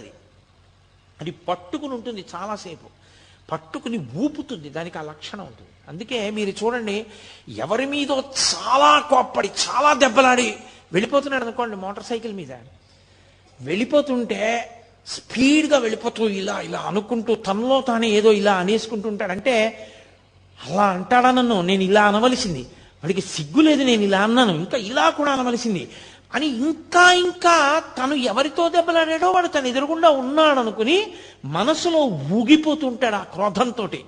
అప్పుడే ప్రమాదాలు జరుగుతాయి. ఎందుకని అంటే బాహ్యము మీద ఏ విధమైన నియంత్రణ ఉండదు, జారిపోతుంది. అది సమస్త ఉపద్రవములకు కారణం. అందుకే తన కోపమే తన శత్రువు, తన శాంతమే తనకు రక్షదయ చుట్టంబౌ అని చిన్నతనంలో నేర్పుతారు. క్రోధ క్రోధకృత్కర్త విశ్వబాహుర్ మహీధర అని విష్ణు సహస్రం. కాబట్టి ఆయన రైలు ఎక్కాడు బాలానంద స్వామి. ఎవరో అక్కడ కొంతమంది పిల్లలు కూర్చుని ఉన్నారు. ఆ కోపంతో అహంకారము క్రోధము రెండూ ఒకదాంతో ఒకటి కలిశాయనుకోండి, ఇక మీరు వాడిని పట్టుకోలేరు. ఇక వాడు ఎవరి మాట వినడం. నేనింత వాణ్ణి అని కోపం వచ్చిందనుకోండి, ఆ తర్వాత మాట్లాడేటప్పుడు కూడా వీడంతా పనికి మాలినవాడు, వీడన్నా వినాలి కదా నా మాట అంటాడు. మీరు అందుకే చూడండి, కుటుంబ యజమానికి కోపం వచ్చి ఇంట్లో ఒకరిని దెబ్బలాడాడు అనుకోండి, ఏమిటండి అది అలాగా ఊరికే మన కొడుకే కదా ఏదో తప్పు చేశాడు, ఏడు అంతంత దెబ్బలాడు, నోర్మయ్యి నువ్వు కూడా చెప్పొచ్చేదానివా అంటాడు. అంటే నేను యజమానిని, అహంకారం. తనకెవరూ చెప్పకూడదు, తను తిడుతుంటే పడుతూ ఉండాలంటే అందరూ తప్ప తనే ఖచ్చితంగా ఉన్నాడు, ఎవరికి లేదా బుద్ధి. అహంకారము క్రోధము పెనవేసుకుపోయాయో ఇంకా తనకి తాను ఎంత కీడు తెచ్చుకుంటాడంటే చాలా తొందరగా పతనమైపోవడానికి మార్గం ఏది అంటే ఈ రెండు పెనవేసుకోవడానికి అవకాశం ఇవ్వడమే జీవితంలో. ఈ రెండు పెనవేసుకోవడానికి అవకాశం కానీ ఇచ్చేశాడా పడిపోతాడు. మీరు చూడండి, అందుకే సాధారణంగా కొంతమంది పేర్లైనా కనీసం చెప్పినప్పుడు మహానుభావుడండి అండం అలవాటైందనుకోండి జీవితంలో, ఆయన మహానుభావుడండి అని ఇలా వెంటనే అనడం వచ్చిందనుకోండి, వాడు ఒబ్బిడవుతాడు జీవితంలో. అంటే ఆయన పేరు గుర్తొస్తే వీడికి అహంకారం వదిలేస్తూ ఉంటుంది. ఆయన ఎంత గొప్పవాడు అని మనసులో స్ఫురణకు వస్తుంది. వాడు పాడైపోతాడు అనుకున్నప్పుడు మీరు వెళ్ళి కనీసం ఆయన పేరు చెప్పచ్చు. ఏమిరా ఇన్ని చెప్తావు, పరమాచార్య ఇలాగే చెప్పారా, పరమాచార్య ఇలాగే ప్రవర్తించమన్నారా అన్నారనుకోండి, వాడు వెంటనే నాదస్వరం ఊస్తే పాము తగ్గిపోయినట్టు తగ్గిపోతాడు ఆ పేరు వినపడేటప్పటికి. అసలు అహంకారమే పెరిగిపోయింది అనుకోండి, పూర్తిగా దాన్ని పాలు పోసి పోషించేశారనుకోండి. మీరు అందుకే కొంతమంది వ్యక్తుల్ని చూడండి, ఎవరి పేరు చెప్పండి ఏకవచన ప్రయోగం వాడా అంటాడంతే.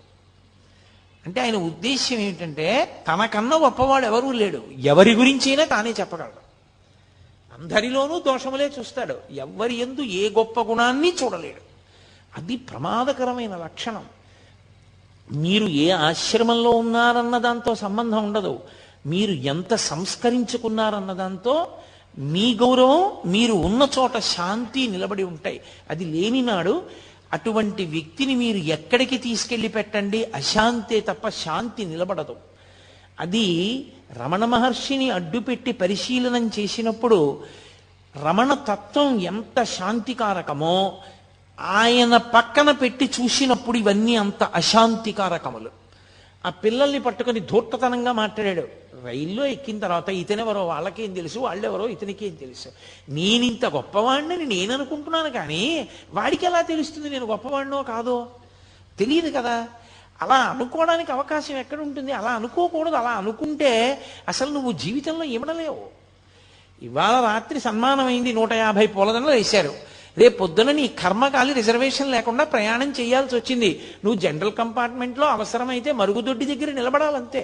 నిన్ననే నాకు దండలేశారు, ఏమిటిది అందరూ నా మీద ఇలా పడిపోవడం, నాకు లేచి సీట్ ఇవ్వద్దా అంటే అందరూ కలిపి నేను భోగిలోంచి కిందకి దోహేస్తారు. దీపో ఈ ఊళ్ళో నువ్వు ఎక్క రైలని, ఇక అంత గొప్పవాడు అయితే కారు ఎక్కవా, అంతేగాని ఏమి నువ్వు ఎక్కితే సీట్ ఎందుకు ఇస్తాను నీకంటారు. నువ్వు నీకు నేనింతవాణ్ణి అనుకున్నప్పుడు నువ్వు ఇమడలేవు. నువ్వు ఎక్కడున్నావో తెలుసుకోవడం నీకు అలవాటైన నాడు మహామహులంతటి వారు అవకాశం, సందర్భము, సమయం కలిసి రానప్పుడు సమయానికి అనుగుణంగా అలా ప్రవర్తించారు. రామచంద్ర ప్రభు అంతటి వాడు 14 ఏళ్ళు అరణ్యవాసం చేశాడు. నేనెంతటి వాణ్ణి? అవసరం అలా వచ్చింది, పూర్వజన్మ కర్మక్షయం ఇలా అయిపోతుంది. కాబట్టి ఇప్పుడు ఈ కష్టం ఏమిటో, ఇది ఎలా ఉంటుందో, ఇంతమందితో కలిసి నిలబడి వెళ్ళడం ఇదో అనుభూతి. పరమేశ్వరానుగ్రహం ఉత్తప్పుడు కుదురుతుందా? వస్తుంటే తప్పుకోండి అంటారు. ఎంత సంతోషంగా ఉంది ఇవాళ అనుకుని నించున్నాడు అనుకోండి, ప్రశాంతంగా ఉంటాడు. నిన్ను పరిశీలించుకోవడంలో నీకు శాంతి, ఇతరులకు శాంతి. అది నీకు రాకపోగానే ప్రమాదం. కోపం రావడం తప్పు కాదు, కోపం రావాలి. దేనికి రావాలో తెలుసా? వ్యవస్థని చక్కదిద్దడానికి కోపాన్ని నటించాలి. ఒక్కొక్కసారి కోపం వచ్చేసి కాదు, కోపం నటించాలి. కోపం వచ్చేసింది అన్నట్టు ఉండాలి. ఒక్క 2 నిమిషాలకి వస్తే కదా కోపం, వస్తే ఊపేస్తుంది. కోపం వదిలేసినట్టుగా నటించి చక్కగా మాట్లాడి వెళ్ళిపోవాలి. కోపము వ్యవస్థని దిద్దడానికి సాధనం అవ్వాలి తప్ప కోపమునకు తాను వశుడు కాకుండా ఉండాలంటే ఎంతో పరిశీలన ఉండాలి. అది మహానుభావులకు ఉంటుంది.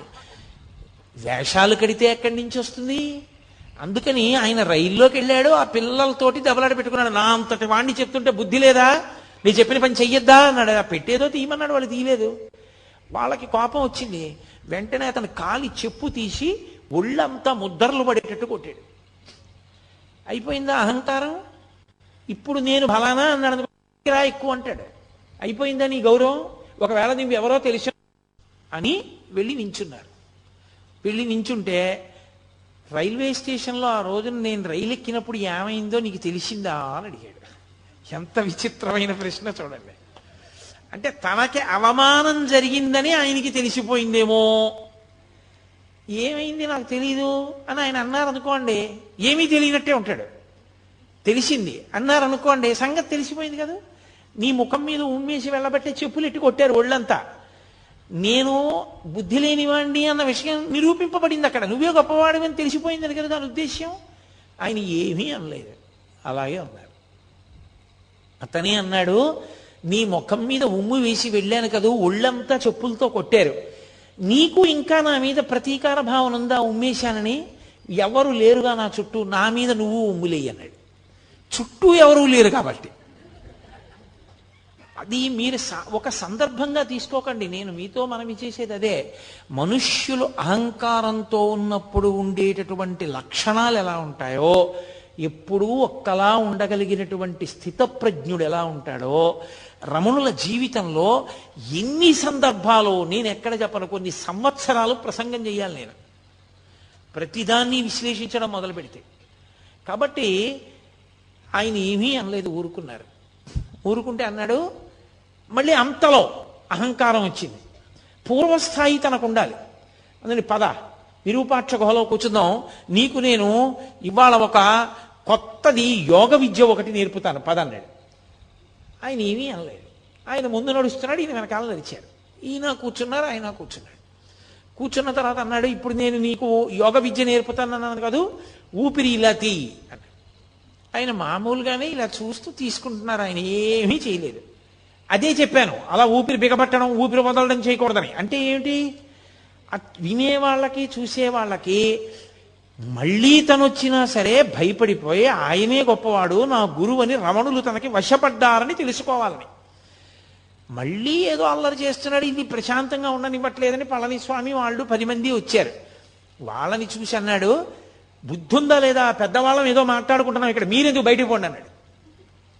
ఎంత అహంకారం అండి అది!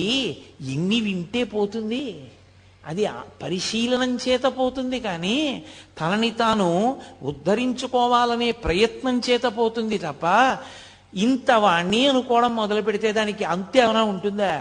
ఎవరినైనా అధిక్షేపించి మాట్లాడటమే. అయిపోయింది, వెళ్ళిపోయాడు. వెళ్ళిపోయి మర్నాడు పొద్దున్న ఓ చుట్ట ఒకటి తీసి నోట్లో పెట్టుకుని నిప్పట్రా, చుట్ట వెలిగించుకోవాలన్నాడు పళనిస్వామిని పిలిచి.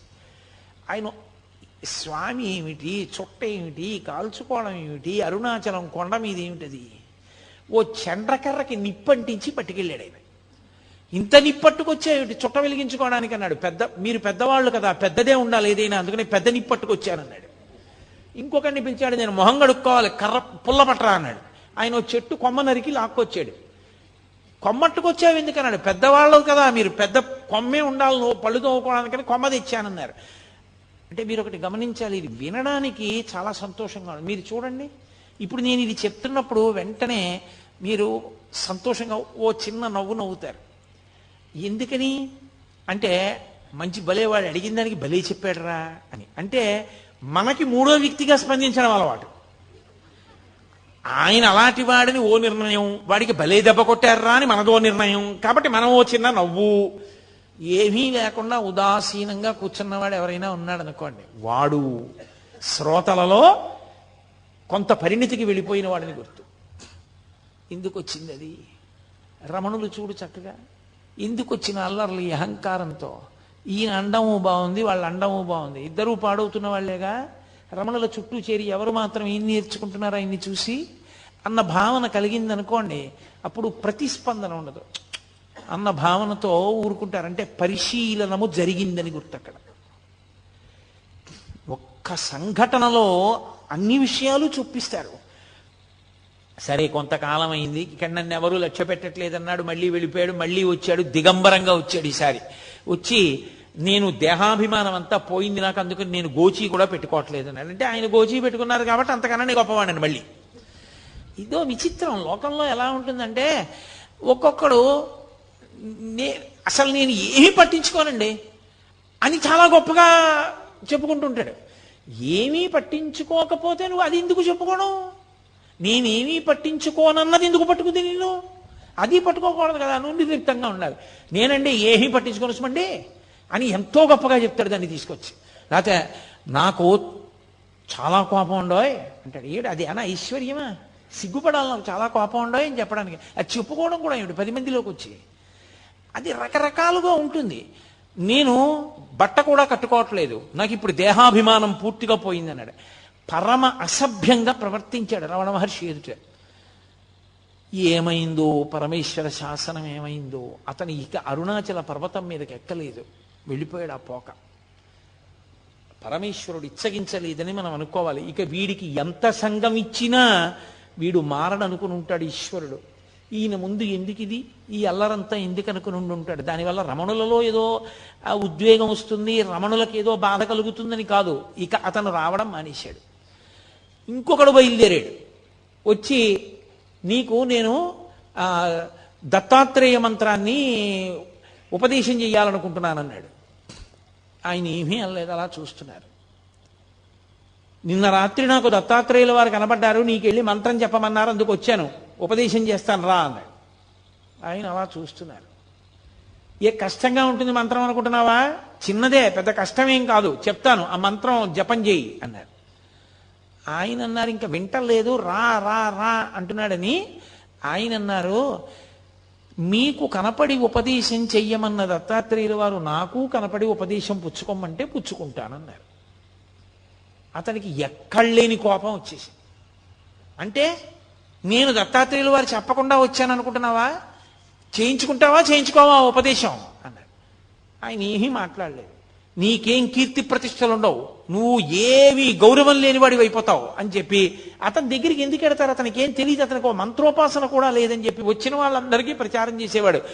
సూర్యబింబానికి ఒక అరిచెయ్యి అడ్డు పెడితే దాని యొక్క తేజస్సుని ఆపగలమా? ఆయన అన్నిటినీ దాటిపోయిన మహానుభావుడు. మంత్రోపాసన ఎవరు తీసుకుంటారు? ఆయన స్థాయిని పొందడానికి మంత్రోపాసన ఒక సాధనం. ఆ స్థాయికి వెళ్ళిపోయిన వాడికి ఇక మంత్రోపాసన ఏమిటి? కడుపు నిండిన వాడికి అన్నం ఏమిటి? దాహం తీరిన వాడికి మంచినీళ్ళు ఏమిటి? నిద్ర లేచిన వాడికి మళ్ళీ నిద్ర ఏమిటి? అది అవగతం లేకుండా, దాని మీద అవగాహన లేకుండా మేము గొప్పవాళ్ళం అనిపించుకోవాలని తాపత్రయంతో వచ్చి అక్కడికి చేరిన వాళ్ళు అన్నీ విడిచిపెట్టేశామన్న పేరుతో ఎంతమంది ఉన్నారో చూడండి. ఇంతమందిని తట్టుకున్నారు. ఒక 100 మంది తాగి వచ్చారు రోజు. వచ్చి మేము ఎక్కడో దక్షిణ దేశంలో ఉంటాం, అగస్త్య మహర్షి గుహలోకి వస్తుంటారు, అక్కడికి మిమ్మల్ని తీసుకురమ్మన్నారు, అందుకని చెప్పి నిన్ను తీసుకెళ్ళడానికి వచ్చాను, లే నిన్ను ఎత్తుకుపోతాం ఇక్కడి నుంచి అన్నారు. ఏమిటి ఆయన ఏమీ ప్రతిస్పందన లేదు, అలా చూస్తున్నారు. పళనిస్వామి వాళ్ళు అందరూ చుట్టూ కూర్చుని ఉన్నారు. వాళ్ళందరూ ఒక్కసారి బుద్ధుందా లేదా అని తిరగబడేసరికి 100 కూడా పలాయనం చిత్తగించారు. ఎంత మందితో ఎన్ని ఇబ్బందులు! మన దృష్టికోణంలో అయితే ఇవన్నీ ఇబ్బందులు. భగవాన్ రమణుల దృష్టికోణం అయితే లోకం యొక్క పోకడ. ఆ స్థాయికి చేరకపోతే అలా ఉంటుంది. మీరు చూడండి, లోకంలో ఒక స్థితి ఉంటుంది. అమ్మ కడుపున పుట్టినటువంటి పిల్లే అమ్మ అన్నం తింటోంది అనుకోండి, అది కొత్తగా ఎవరో బంధువుల ఇంటికి వచ్చింది. అమ్మ దానికి కడుపు నిండా అన్నం పెట్టి కూర్చోబెట్టి టీవీ చూడవే అని ఏదో బొమ్మలు కనపడేటటువంటిది పెట్టి చూడమంది. అమ్మ అన్నం తింటోంది, 4 ముద్దలు తినలేదు. ఇది వచ్చేసి, అమ్మ నువ్వు వచ్చేయి, అమ్మ నువ్వు వచ్చేయి, అమ్మ నువ్వు తొందరగా తినేసి వచ్చేయి, తొందరగా తినేసి వచ్చేయి అని తల్లిని పీకు తినేసి తల్లి తొడక్కి కూర్చుంటుంది. దాని పోరు పడలేక అమ్మ గబగబా తినేసి వెళ్ళిపోతుంది. ఈ పిల్లే అమ్మని అన్నం తినివ్వకుండా చేసింది. చాలామంది పిల్లలు చూడండి, తల్లులకు బాగా తెలుస్తుంది.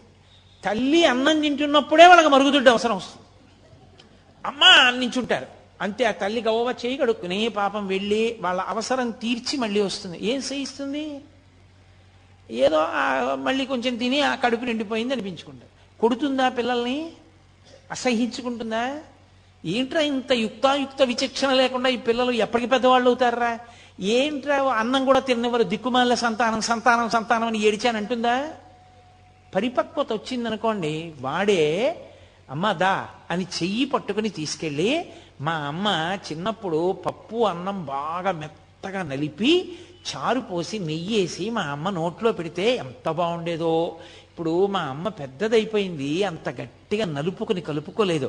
అమ్మ నేను కలిపి పెడతానుండని వేడి అన్నంలో పప్పు వేసి నెయ్యేసి మెత్తగా కలిపి చారు పోసి, అమ్మ మెత్తగా ఉంది, నీకు ఇలా ఇష్టం కాదు, అమ్మ నువ్వు తిను అని అమ్మ చేతికి సరిగ్గా పట్టుకోదేమో, నీకు చెయ్యి వణుకుతుంది, ఇదిగో ఈ చెంచాతో తిను అని చెంచా కూడా వేసి, అమ్మ చెంచాతో ఇలా ఇలా అంటూ కింద పడేసుకుంటా, అమ్మ నేను పెడతానుండు అని చెంచాతో తీసి అమ్మ నోట్లో పెడతాడు. ఒకనాడు అమ్మ అన్నం తింటుంటే మరుగుదొడ్డికి అవసరం వస్తోందని అమ్మని తినకుండా చేసిన పిల్లాడే పరిపక్వత వస్తే కలుపుకోలేని అమ్మకి చారు బువ్వ కలిపి నోట్లో పెట్టాడు. ఇది తల్లికి తెలుసు, తల్లిది పరిణతి, తల్లిది ప్రేమ. ఆ ప్రేమ చేత క్షమిస్తుంది తప్ప మనమందరం అంటాం నా కూతురి మీద నాకు ప్రేమ, అందుకని ఏమే సమయానికి అంటారు మీరు దాన్ని అన్నం తిన్నవరా ఏమి అంటే నా కూతురు మీద నాకు ప్రేమ. నాన్నగారండి దాన్ని ఏమనకండి పర్వాలేదు నేను మళ్ళీ తింటాను కదా అంటుంది. కానీ నేను ఎక్కువ దెబ్బలాడాను అనుకోండి, నా మనవడినో మనవరాలనో నా కూతురు తట్టుకోలేదు. అంటే నాకు మనవలు ఉన్నారనుకుంటున్నారేమో, లోకం పోకడ చూసి నేను నా తాతగా నా స్థానాన్ని నేను ఊహ చేస్తుంటాను. నేను తొందరపడకూడదు సుమా, ఇలా ఉంటుంది తల్లి స్థానం అని. కాబట్టి తల్లి ప్రేమ ఉంది కాబట్టి కదా వాడు పరిపక్వత పొందాడు. తల్లికి ఆ ప్రేమ లేదనుకోండి, అన్నం తినే వేళటికే పిలుస్తావురా అని చెప్పి రోజూ కొట్టేసింది అనుకోండి వాడిని, వాడు ఏమైపోయి ఉండేవాడు? వాడు జ్ఞాని లక్షణం పరిపక్వత లేని పిల్లల వంక చూసినటువంటి కన్న తల్లిని చూసినట్టు చూస్తారు తప్ప కష్టాన్ని భరించిన వాళ్ళలా వాళ్ళు చూడరు. వీడు ఇలా ప్రవర్తించాడు, నేను ఎలాగో అలా భరించానని వాళ్ళు అనుకోరు. పరిపక్వత పొందలేదు, ఆ స్థాయి రాలేదు. పరమేశ్వరుడు అనుగ్రహించాలి. ఇటువంటి వ్యగ్రతలకి ద్వంద్వములకు లోను కాకుండుగాక, ప్రశాంతముగా ఉండుగాక అని నేను ఇందాక చెప్పానే. సినిమా చూస్తూ మనం పోలీస్ స్టేషన్కి ఎలా వెళ్ళాము అలా చూస్తూ ఉంటారు వాళ్ళు.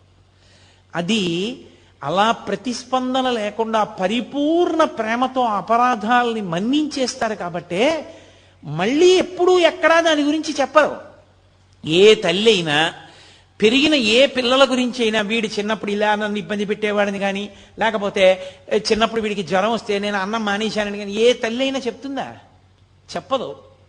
అదేమిటి ఆ చేయడం నా కర్తవ్యం, నా అదృష్టం తల్లిగా అంటుంది తప్ప అది తన గొప్ప అనుకోదు. ఒక జ్ఞాని యొక్క స్థితి అంతే, అలాగే ఉంటుంది. ఈ మిడిమిడి పోకడంతా ఎక్కడుంటుందంటే ఈ మధ్యలో ఉన్న వాళ్ళ దగ్గరే ఉంటుంది. నేనేదో ఉద్ధరించేశాను, నేనేదో గొప్పవాడిని, వాడు నా చేత ఉద్ధరింపబడ్డాడు, వాడు నా మాట వినద్దా, వీడు నా మాట వినకుండా పోయాడు, వాడి మీదేదో కక్ష, వీడి మీదేదో ప్రేమ, ఇవన్నీ ఇంకా పరిపక్వత రానంతసేపే తప్ప అది వచ్చిన తరువాత లోకమంతటి పట్ల దయయే తప్ప ఇంకొక భావన ఉండదు. ఒకరితో సంగం ఉండదు, ఒకరితో ప్రీతి ఉండదు, ఒకరి పట్ల అప్రీతి ఉండదు. వీళ్ళు మా అమ్మ అందుకని ఏదో ప్రేమ, వీళ్ళు మా అమ్మ కాదు అందుకని వాళ్ళ మీద తక్కువ భావన, అలా ఏం ఉండవు. అన్నీ ఈశ్వరుడే. అందుకే స్వయంగా అళగమ్మ గారే వచ్చారు. ఒకసారి తిరుపతి వెళ్ళి అళగమ్మ గారు వచ్చారు. పాపం ఆవిడ ప్రారంధ కర్మ కష్టాలన్నీ అళగమ్మ గారికే వచ్చాయి. ఆ పెద్ద కొడుకు నాగస్వామి శరీరం వదిలిపెట్టేశాడు. ఆ చిన్నవాడు పాపం, ఆ పిల్లవాడు ఆ మూడో సంతానం, రెండోవాడు వెంకటరామన్ రమణ మహర్షి, మూడో పిల్లవాడు ఆ నాగసుందరం. ఆయన ఏదో ఒక దేవాలయంలో గుమాస్తాగా చేరి ఉన్న ఇల్లు కూడా అమ్మేసుకున్నారు. ఆ పిల్లవాడు కష్టపడి ఆ ఇంటినంతటినీ పోషిస్తుండేవాడు. ఏదో ఆవిడ తిరుపతి క్షేత్రానికి వచ్చి స్వామి దర్శనం చేసుకుని దగ్గరికి కదా అని అరుణాచలం వెళ్ళి ఈ పిల్లవాడిని చూసింది. చూసి ఎంతో ఏడిచింది. మొట్టమొదటిసారి వెళ్ళినప్పుడు ఎంత ఏడ్చిందో. 2 రోజులు కొడుకుని వచ్చి, మన చిత్రం ఏమిటో తెలుసా, పినతండ్రి కూడా గుర్తుపట్టలేదు. కానీ పెద్ద పెద్ద గోళ్లు పెరిగిపోయి ధూళిధూసరమైన శరీరంతో గోచి పెట్టుకుని ఒక బండ మీద వెల్లకిలా పడుకుని ఉన్నారు. అళగమ్మ గారు వెళ్ళేటప్పటికి రమణ మహర్షి చూడగానే గుర్తుపట్టింది అళగమ్మ గారు. ఎంత ఏడ్చిందో. అంత తల కొట్టుకుంటున్నా ఏడుస్తున్న స్వామి మాత్రం పరమ ఉదాసీనంగా అలాగే ఉన్నారు. ఏ ప్రకంపనలు లేవు ఆయనలో, ఏ భావస్పందనలు లేవు. చుట్టూ ఉన్న వాళ్ళు అయ్యో అమ్మంటోందంత ఏడుస్తోంది, కనీసం జవాబు చెప్పద్దా అన్నారు. ఆయన నోటితో మాట్లాడితే కదూ, ఓ కాగితం ఇమ్మని దాని మీద వ్రాశారు. కర్త ఎవరి ప్రారబ్ధానుసారం వారిని ఆడిస్తూ ఉంటాడు. మనం కావాలనుకున్నవి జరగాలని లేదు, జరగాలనుకున్న వాటిని మనం ఆపలేము. కాబట్టి ఏది ఎలా జరుగుతుందో దానిని అంగీకరించడమే సర్వ విధములా శ్రేయస్కరము. అదే మొట్టమొదటి ఉపదేశం. ఆయన జీవితంలో వ్రాతపూర్వకంగా కానీ నోటితో కానీ చేసిన మొట్టమొదటి ఉపదేశం అదే. కాగితం మీద వ్రాసి అళగమ్మ గారికి ఇచ్చారు. ఇక ఈ పిల్లవాడు రాడు, ఈ పిల్లవాడి యొక్క స్థాయి వేరని ఆమె స్థాయిలో ఆవిడ ఏమనుకుంటారు ఒక తల్లిగా, ఏమిటో కొడుకుని ఇంత కష్టపడ్డాను, పెంచాను, పెద్ద చేశాను, ఇలా అయిపోయాడు అనుకుని పాపం ఆవిడ వెళ్ళిపోయారు. ఆ తరువాతి కాలంలో మళ్ళీ ఆవిడికి ఇంకా జీవితం మీద విరక్తి వచ్చింది. విరక్తి రావడానికి కారణం కూడా భగవంతుడు అందుకే ఒక్కొక్కళ్ళకి ఒక్కొక్కటి ముందే ఇచ్చేస్తాడులా ఉంది. ఆవిడికి దక్షిణామూర్తి స్తోత్రం, వేదాంత స్తోత్రాలంటే ఇష్టం ఉండడం, ఎప్పుడూ వాటిని మననం చేయడం, ఆవిడికి కొన్ని వేల వేదాంత సంబంధమైన పాటలు నోటికొచ్చుట అళగమ్మ గారికి. అవన్నీ పాడుకుంటూ గడిపేవారు. ఆవిడ ప్రారంధం ఏమిటంటే ఆఖరికి ఆ మూడో కొడుకు నాగసుందరంకి పెళ్లి చేశారు. ఆ పెళ్లి చేస్తే పెద్దవాడు అసలు సంతానం లేకుండానే ఆయన శరీరం వదిలేశాడు నవయవ్వనంలో ఉండగా. ఇక మూడోవాడు పెళ్లి చేశారు, ఓ కొడుకు పుట్టాడు, భార్య చనిపోయింది. చనిపోతే పాపం ఆ చిన్న పిల్లవాడిని ఈయనేం పెంచగలడు? తీసుకెళ్ళి మళ్ళీ పినతండ్రి గారి భార్య జానకి అమ్మాள் నెల్లియప్ప అయ్యర్ గారి భార్య జానకి అమ్మాళ్ళ గారికి ఇచ్చారు. ఆవిడ అప్పటికి వృద్ధురాలు అయిపోయింది. ఆవిడ ఏం పెంచగలదు పిల్లని? మళ్ళీ ఆ పిల్లాడిని తీసుకెళ్ళి ఆ పిల్లవాడి మేనత్త అలవేలుమంగ ఆఖరి పిల్ల, ఆ పిల్లకి ఇచ్చారు. ఆ పిల్ల ఏదో సాకుతోంది. ఎక్కడ చూసినా అప్పులు, తగిన ఉద్యోగమా లేదు, భార్య చచ్చిపోయింది, కొడుకునా ఎవరో పెంచుతున్నారు. అసలు ఎందుకు ఇంకా బతకాలనిపించింది ఆయనకి. ఈలోగా అళగమ్మ గారు మెల్లిగా కొడుకు దగ్గరికి వెళ్ళిపోయారు. ఇది ఒక విచిత్రమైన సంఘటన. నాకు భగవాన్ రమణుల జీవిత చరిత్ర మొత్తం మీద చాలా కాలం నాకు అనుమానం ఉండిపోయిన సందర్భం ఇదొక్కటే. ఆ తర్వాత నాకు పరమేశ్వరానుగ్రహం వల్ల యథార్థంగా చెప్పాలంటే రమణ మహర్షి ఒక వ్యక్తి రూపంలో అనుమానాన్ని తీర్చారు. అప్పటి వరకు నాకు ఇది ఎందుకు అలా జరిగింది అని అర్థమయ్యేది కాదు. అళగమ్మ గారు కొడుకు దగ్గరికి వెళ్ళిపోతానని చెప్పి అరుణాచలం వెళ్ళిపోయి అరుణాచలంలోనే ఒకరి ఇంట్లో ఉండేవారు. ఆవిడికి విరూపాక్ష గుహలోనే ఉండాలి కొడుకుతో అని కోరిక. కూతురు అలమేలమంగ అడిగిందమ్మా, మా ఇంటికి వచ్చేసేయమ్మా, మాతో ఉండమని. అయినా కూడా కొండ మీదకి వెళ్ళిపోయి, సరే పెద్ద ఆవిడ ఉన్నంత కాలం ఉండదు, ఇంకా ఆవిడ కిందెందుకని ఆవిడ్ని కూడా విరూపాక్ష గుహకి తీసుకొచ్చేశారు. అది చిన్న గుహ, బయటకు చిన్న గదిలా ఉంటుంది, లోపల గుహ ఉంటుంది. అక్కడే ఈవిడ ఉండేవారు. అక్కడ ఈవిడిది ఆచారం సంప్రదాయం, తడి పొడి మడి మైల ఆచారము ఈవిడిది. ఆయనేమో అగ్నిహోత్రం, మహాజ్ఞాని, ఆయన అన్నిటికీ అతీతుడు. ఆయన దగ్గరికి వచ్చి ఒకప్పుడు ఒక వ్యక్తి ఏడిచాడు, నేను ఎన్ని కష్టాలు పడుతున్నానో నేను చేసిన పాపాలేనని. ఆఖరికి విని విని విని విని విని ఎప్పుడూ మాట్లాడని భగవాన్ రమణులు అన్నారు, అన్ని పాపాలున్నాయా నిన్ను బాధపెట్టడానికి అన్నారు. చాలా పాపం చేసేసానన్నాడు. నాకు ఇచ్చేస్తావా, పుచ్చేసుకుంటానో, అప్పుడు నీకు శాంతమా అన్నారు. ఇచ్చేస్తాను, పుచ్చేసుకుంటారా అన్నాడు. ఇచ్చేసేయి అన్నాడు. అయితే నీళ్లు పోసి ధార పోసి నేను పుచ్చేసుకుంటాను ఆ పాపాలన్నారు. ఆయన చేతులు చాపారు, అతను నీళ్లతో ధార పోసేశాడు. నా పాపాలన్నీ నీకు ఇచ్చేస్తున్నాను. ఆయన పుచ్చేసుకున్నారు. పుచ్చేసుకుంటే ఏమైనా అయిపోయిందా? ఇప్పుడు ఆయన్ని పాపాలు బాధిస్తాయని మీరు అనుకుంటున్నారా? ఒక్క విషయం గుర్తుపెట్టుకోవాలి. ఒక కొవ్వొత్తి వెలుగుతోందనుకోండి, దాని మీద నేను నీటి బొట్టు వేశాననుకోండి, కొవ్వొత్తి నిధనం అయిపోతుంది. పొయ్యి వెలుగుతోందనుకోండి, నేను చారెడు నీళ్లు తీసి ఇలా అన్నాను అనుకోండి, మంట నిధనం అవుతుంది. ఒక ఇల్లు కాలిపోతోందనుకోండి, పోనీ అమంగళకరమైన మాట ఎందుకు, అరణ్యంలో దావానలం వ్యాప్తి చెందిందనుకోండి, పెద్ద మంట, అరణ్యం కాలిపోతోంది అనుకోండి, నేను వెళ్ళి చారెడు నీళ్లు తీసి చల్లాను అనుకోండి, మంట ఏమైనా నిధనం అవుతుందా? ఈ నీళ్లు కాలిపోతాయి. నీరు నిప్పు నార్పాలి, కానీ అంత మంటలో చారెడు నీళ్లు పడితే మరిగి ఆవిరైపోతాయి, కాలిపోతాయి అవి. ఆర్పవలసిన నీరు కాలిపోయింది మంటలో. ఎందుకని? మంట పెద్దది, నీరు తక్కువ. రగిలిపోతున్న జ్ఞానాగ్ని పరమేశ్వర స్వరూపం అది. అది పాపాలు పుచ్చుకుంటే మాత్రం దాన్ని ఏమైనా చేస్తాయా? దగ్ధమైపోతాయి అంతే. ఇంకొకరికి శాంతినివ్వడానికి పాపాలు పుచ్చేసుకున్నారంతే మహానుభావులు. అంతటి ద్వంద్వాతీత స్థితి. రమణుల పేరు చెప్తే చాలు గురువుల యొక్క అనుగ్రహం కలుగుతుంది, అరుణాచలేశ్వరుడి యొక్క అనుగ్రహం కలుగుతుంది. సాక్షాత్ సుబ్రహ్మణ్యావతారం. అంతటి మహానుభావుడు గుహలో కూర్చునుండగా కావ్యకంఠ గణపతి ముని ఒక్కరే ఉన్నారు. ఒక్కరే ఉండగా 6 జ్యోతులు ఆయన యొక్క తలని నుదిటిని తాకి ఆయనలో లీనమైపోవడం చూసి ఒళ్ళు గగుర్పొడిచింది కావ్యకంఠ గణపతి మునికి. 6 జ్యోతులు ఆయన నుదురిని తాకి ఐక్యం అయ్యాయంటే ఇది షణ్ముఖ స్వరూపం, సుబ్రహ్మణ్య స్వరూపం అని నిర్ధారించారు. అళగమ్మ గారికి పాపం మడి మైల, ఆవిడ తాపత్రయం ఆవిడది, ఆవిడ ఆచారం ఆవిడది. అది తప్పు అని మాత్రం అనకూడదు సుమండి. నేను మీతో తరచుగా మనవి చేస్తున్నాను, జ్ఞానికి ఇవేం ఉండవు. జ్ఞాని వీటన్నింటికన్నా అతీతమైన స్థాయిలో ఉంటాడు, ఏ ప్రతిస్పందన ఉండదు. కానీ రమణ భగవానుల్ని చూసి మీరు కూడా అంటే మనం కూడా అలా ఉందాం అనుకుంటే తప్పు. ఆ స్థాయికి చేరకుండా అలా చేయకూడదు, చాలా పొరపాటు, అలా ఉండకూడదు. ఆవిడ ఉల్లిపాయ వేనిచ్చేవారు కాదు, ఉల్లిపాయ వేకండి, ఉల్లిపాయ తినకూడదు అనేవారు. ములక్కాడ పట్టుకొస్తే ములక్కాడ వేనిచ్చేవారు కాదు. భిక్షాన్నం ఏమిటని ఆవిడే పోయి పెట్టుకుని వండుకుంటూ ఉండేవారు. నేను పెట్టుకుంటాను కొడుకు అంటుండేవారు. రమణులు ఆవిడ్ని చూసి పరిహాసం ఆడేవారు. మా అమ్మ మోక్షానికి ఎడుతూ ఉంటే ఉల్లిపాయలు పర్వతాలై అడ్డుపడిపోతాయి, ములక్కాడల అరణ్యాలు అయిపోయి చిక్కుపోతుంది. అందుకని మా అమ్మ తిందంటుండేవారు. ఆవిడ నేను అమ్మని కాబట్టి నేను పెడితే తినాలి, నాతో మాట్లాడాలని. ఆయన అనేవారు, ఎవరు అమ్మ, నాకు అందరు అమ్మలే తప్ప నువ్వు ఒక్కదానివే నాకు అమ్మవి కావు, నాకు లోకమంతా తల్లులే అనేవారు. ఆయన దృష్టికోణం అది. అలా రమణుల గురించి చదివి నేను అనకూడదు, నేను మా అమ్మని గౌరవించాలి, మా అమ్మకి నమస్కారం చేయాలి. అవునమ్మా నువ్వు నా తల్లి అనాలి. నేను ఇంకా రమణుల స్థాయికి పొందలా. రమణుల స్థాయిని పొందిన నాడు నేను అలా మాట్లాడాలని ప్రయత్నం చేయక్కర్లా. ఆ మాట అప్పుడు అదే వస్తుంది. అంతేకాని జ్ఞానిని చూసి ఎన్నడూ అనుకరించరాదు. రమణులు అన్నారు కదా అని అనే ప్రయత్నం చేయకూడదు. అది చాలా పొరపాటు. ఇవాళ చాలా చోట్ల చాలా మంది చేసే పెద్ద పొరపాటు అక్కడే చేస్తారు. అలా చేయకూడదు. జ్ఞానిని అనుకరిస్తే భంగపాటు పొందుతారు. ఎందుకో తెలుసా, మీ అనుష్ఠానం పోతుంది. జ్ఞాని కాకుండా జ్ఞానిలా ప్రవర్తిస్తే పరమ ప్రమాదం. ఏది, రమణులు అన్నారు, నువ్వు అన్నావు తల్లిని, రమణులు భిక్షాన్నం తింటారు, నువ్వు తింటావా? రమణులని జటాస్వామి ఆ తర్వాత బాలానంద స్వామి అలా ప్రవర్తించిన ఆయన అలా ఉండగలరు, నువ్వు ఉండగలవా? ఉండగలిగితే అలా కూడాను.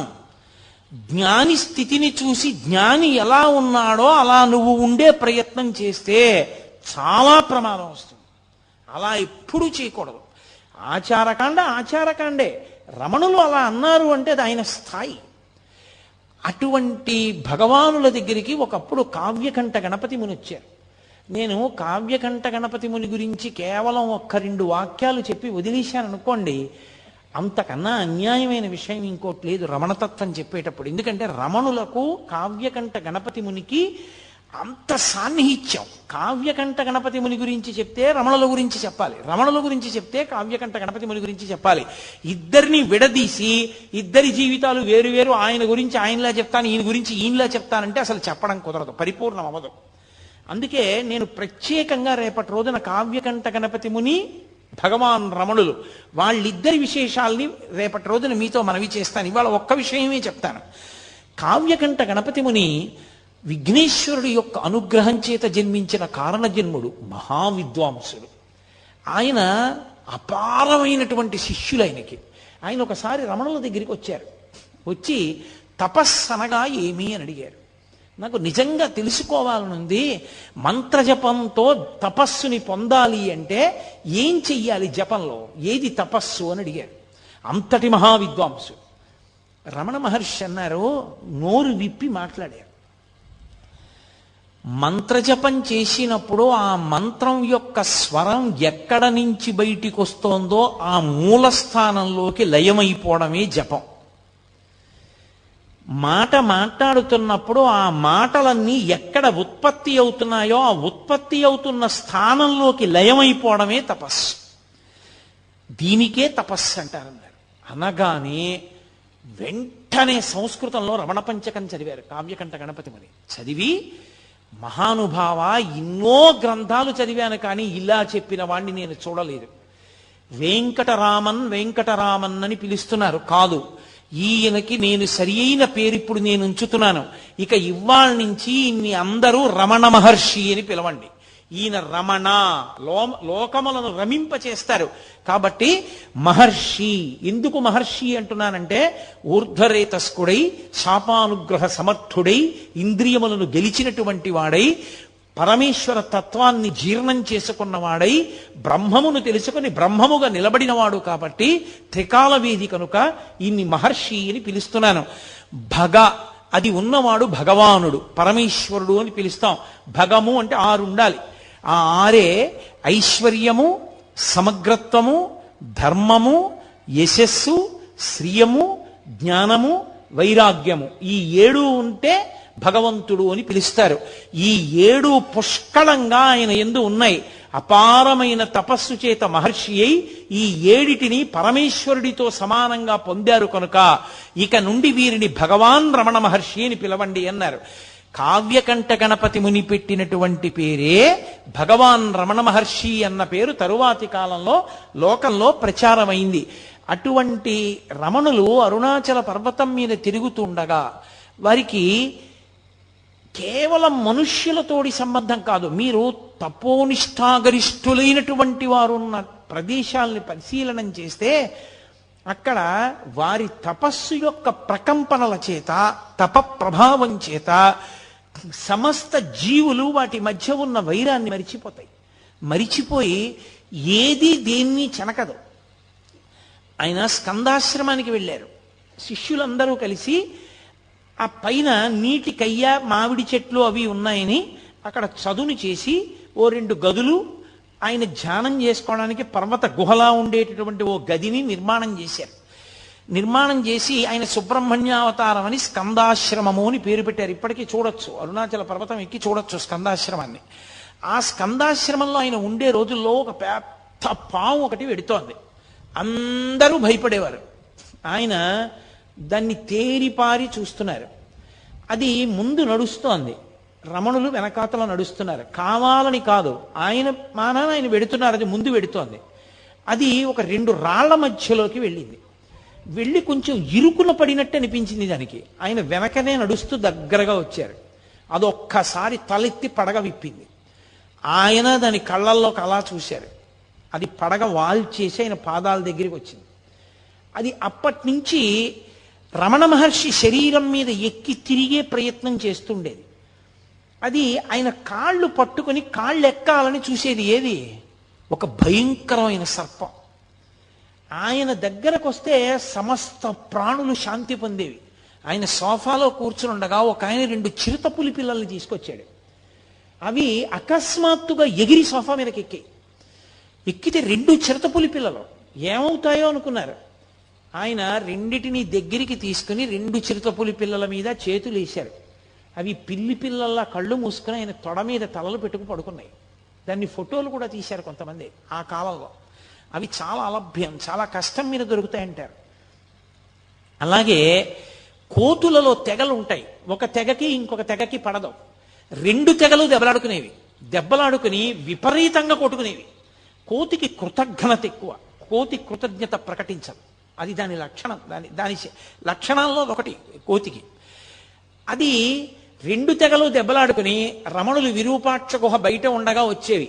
వచ్చి చెట్ల మీద కూర్చుని ఇటువైపు కొన్ని వేల కోతులు, అటు కొన్ని వేల కోతులు కూర్చుని కిచకిచలాడుతూ దీని రాజు దాని రాజు పరస్పరం చాడీలు చెప్పుకునేవి. ఇటు తిప్పి వినేవారు, ఇటు తిప్పి వినేవారు. ఆఖరికి మీరు ఇలా దెబ్బలాడుకోకూడదు, నీ తప్పే, క్షమార్పణ చెప్పు, వెళ్ళిపోండి అంటే అది కిచకిచలాడి వెళ్ళిపోయేది. ఆయనకి ఎలా అర్థమయ్యేది? కోతి కిచకిచలాడితే ఆయనకి ఎలా తెలుసు? అన్ని వేల కోతులు తీర్పుగా ఆయన దగ్గరికి ఎందుకు వస్తాయి? అంటే మనిషి యొక్క మనసులో ఉన్న భావాలు అర్థం చేసుకోవడానికి భాష ఏమో కానీ ఆ మనసు కూడా భావాన్ని ఏ ఆత్మ ప్రకాశం వల్ల పొందుతుందో ఆ ఆత్మగా నిలబడగలిగిన వాడికి ఎదుటి ఆత్మలోని భావనలు ఎందుకు తెలుసుకోలేడు? అందుకని ఆయనకి ఇంకా భాషతో సంబంధం ఉండేది కాదు. ఒకప్పుడు ఆయన ఆశ్రమంలో ఉన్నప్పుడు నేపాల్ దేశం నుంచి ఆ రాజుగారి యొక్క సామంతరాజు వచ్చాడు. వచ్చి నేను రమణ మహర్షితో మాట్లాడాలన్నాడు. నీకు తమిళం వచ్చా అన్నారు. తమిళం రాదు, గోర్ఖా భాష మాట్లాడతాడు ఆయన. గోర్ఖా భాష మహర్షికి రాదన్నారు. నేను మాట్లాడతానన్నాడు. రమణ మహర్షి వచ్చి సోఫాలో కూర్చున్నారు. ఈయన వెళ్ళి గోర్ఖా భాషలో ఏవేవేవో అడిగాడు. ఆయన కళ్ళల్లోకి అలా చూశారు ఒక 5 నిమిషాలు. మహానుభావ, చాలా సంతోషం, నాకు అంతా అర్థమైపోయింది, వెళ్ళిపోయాడు. వాళ్ళ రాజుగారికి చెప్పాడు. వాళ్ళ రాజుగారు వచ్చి వీడికి అన్నీ అర్థమైపోయాడు, మీరు చెప్పినవన్నీ గోర్ఖా భాషలో ఈయనకి చెప్పినవన్నీ మాకు చెప్పాడని చెప్తుంటే హాల్లో ఉన్న వాళ్ళందరూ నవ్వారు. రమణ మహర్షి గోర్ఖా భాషలో ఇవన్నీ చెప్పడం ఏమిటని. ఆయన చూశారంతే అర్థమైపోయేది. అటువంటి మహాజ్ఞాని, పరమేశ్వర స్థాయిని పొందినటువంటి మహానుభావుడు, పరమేశ్వరుడైనటువంటి స్థితి అయింది. అందుకే ఒకానొకప్పుడు ఒక తెగకంతటికి రాజుగా ఉంది కొంతకాలం ఒక పెద్ద కోతి. దాన్ని తరిమేశాయి కోతులన్నీ, దానికి పదవి పోయింది. 2 అనుచరులు మాత్రం పాపం పాతరాజుగారన్న బెంగతో ఎప్పుడూ అనుసరించి వస్తుండేవి. దానికి ప్రాణోత్క్రమణం అయిపోయే సమయం ఆసన్నమైంది. అది వచ్చి విరూపాక్ష గుహ ముందు తిరుగుతోంది. రమణ మహర్షి చూసి జాలేసి దాన్ని ఇలా 2 చేతులతో ఎత్తి తీసుకెళ్లి ఒళ్ళో పడుకోబెట్టుకున్నారు. దానికి మెడవాలిపోయి పళ్ళు గిటకరిస్తుంటే దాన్ని ఇటు తొడమించి బరువుకిటు తిప్పుకుంటుంటే దాని పళ్ళు ఆయన శరీరం మీద గీరుకుని మచ్చలు పడ్డాయి. అది ఆయన తొడ మీదే ప్రాణం వదిలింది. ఇది సిద్ధపురుషుడు, అందుకనే అరుణాచల పర్వతం మీద తిరిగి ఇది ఇలా శరీరం విడిచిపెట్టింది, దీనికి విభూతి అలంకారం చేసి బొట్టు పెట్టి దీన్ని తీసుకెళ్లి గొయ్యి తీసి కర్పూరం వేసి ఖననం చెయ్యండి అని ఒక సన్యాసిని ఖననం చేయించినట్టు ఖననం చేయించారు. ఒక కుక్క ఉండేది, అది దేవదాసి ఇంటికి వెళ్ళి పలహారం చేసేది, దేవాలయ ప్రసాదం అన్నం తినేది, దేవాలయంలో పడుకునేది, ప్రతిరోజు వచ్చి రమణ మహర్షులు ఉన్నటువంటి విరూపాక్ష గుహ ముందు నమస్కారం చేసి వెళ్ళిపోయేది. అది శరీరం విడిచిపెట్టినప్పుడు అలాగే చేయించారు. ఆయన దగ్గరికి ఎన్ని ప్రాణులో ఒక కుంటికోతి ఒకటి ఉండేది, అది ఆయన అన్నం తింటుంటే అది అన్నం తినేది, అది వచ్చేది, ఒక గిన్నెలో దానికి అన్నం పెట్టేవారు, ఆయన తినడం మొదలెట్టితే అది తినడం మొదలెట్టేది. కోతికి నిలకడ ఉండదు, అటు ఇటు నడిచి పరిగెట్టి పోసేస్తుంది, ఒక మెతుకు కింద పోయకుండా తినేది. ఒక రోజున అన్నం కింద పడేసింది. అది ఏమి ఇవాళ నీ బుద్ధి ఇలా తయారైంది, అన్నం కింద పడేశావు అన్నారు ఆయన. దానికి కోపం వచ్చి రమణ మహర్షి కంటి మీద కొట్టింది. ఆయన నువ్వు నా దగ్గరికి రావద్దన్నారు.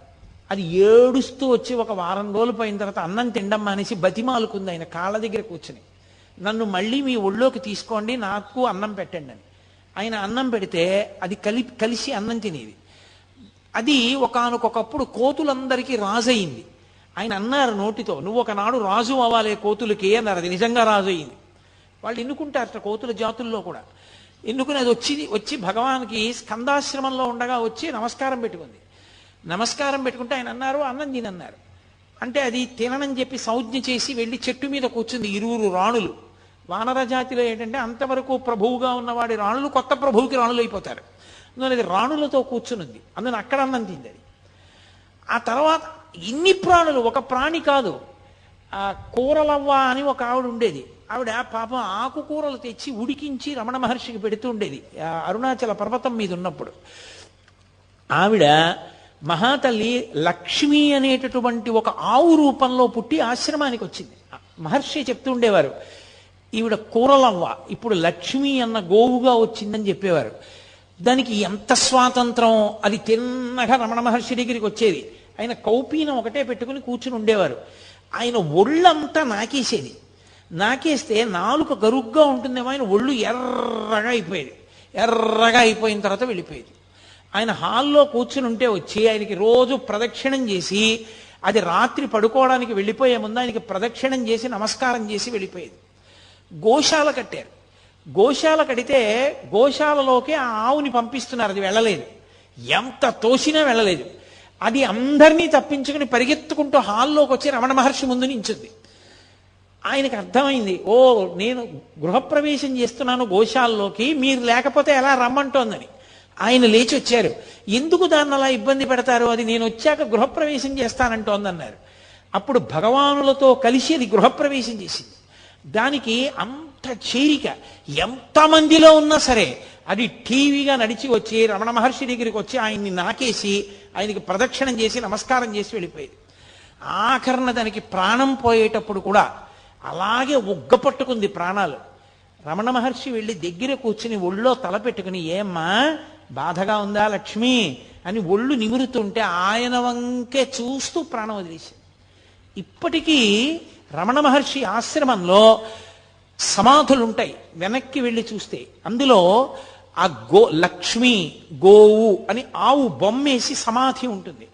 అది ఒక సిద్ధయోగి చిట్ట చివరికి ఇలా వచ్చి ఒక గోవు రూపంలో సేవించిందని ఆయన దానికి సన్యాసిని ఎలా పూడుస్తారో అలా ఖననం చేసి సమాధి నిర్మాణం చేశారు.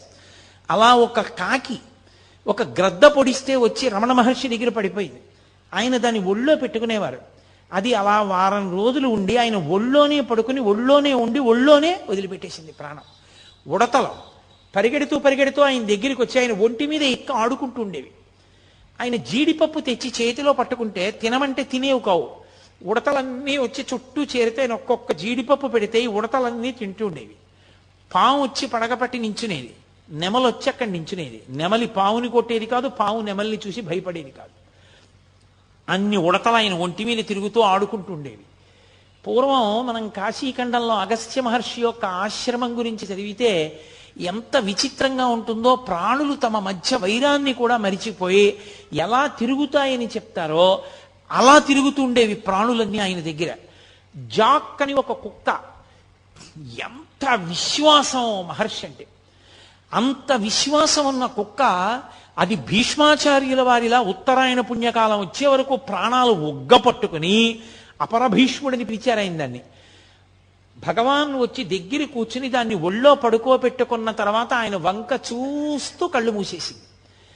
ఇప్పటికి జాక్ ది డాగ్ అని రాసి ఆ కుక్కకి కూడా సిద్ధపురుషుడు ఆఖరిసారి ఇలా శరీరం విడిచిపెట్టారని దానికి సమాధి కట్టించారు. త్రికాలవేది, ఎక్కడ ఎన్ని ప్రాణులు ఆయన కోసం వస్తే అన్ని ప్రాణులతో మాట్లాడుతుండేవారు. అన్నీ ఆయనని చూసి పరవశించిపోతుండేవి. ఇన్ని ఆయన చుట్టూ చేరుతుండేవి. భగవంతుడి చుట్టూ సమస్త ప్రాణులు ఎలా తిరుగుతాయో రమణుల చుట్టూ అలా తిరుగుతుండేవి. అళగమ్మ గారు స్కందాశ్రమంలోకి వెళ్ళిన తర్వాత ఆవిడికి అనారోగ్యం వచ్చి ఇక ప్రాణోత్క్రమణం అయిపోయే సమయం ఆసన్నం అయిపోయింది.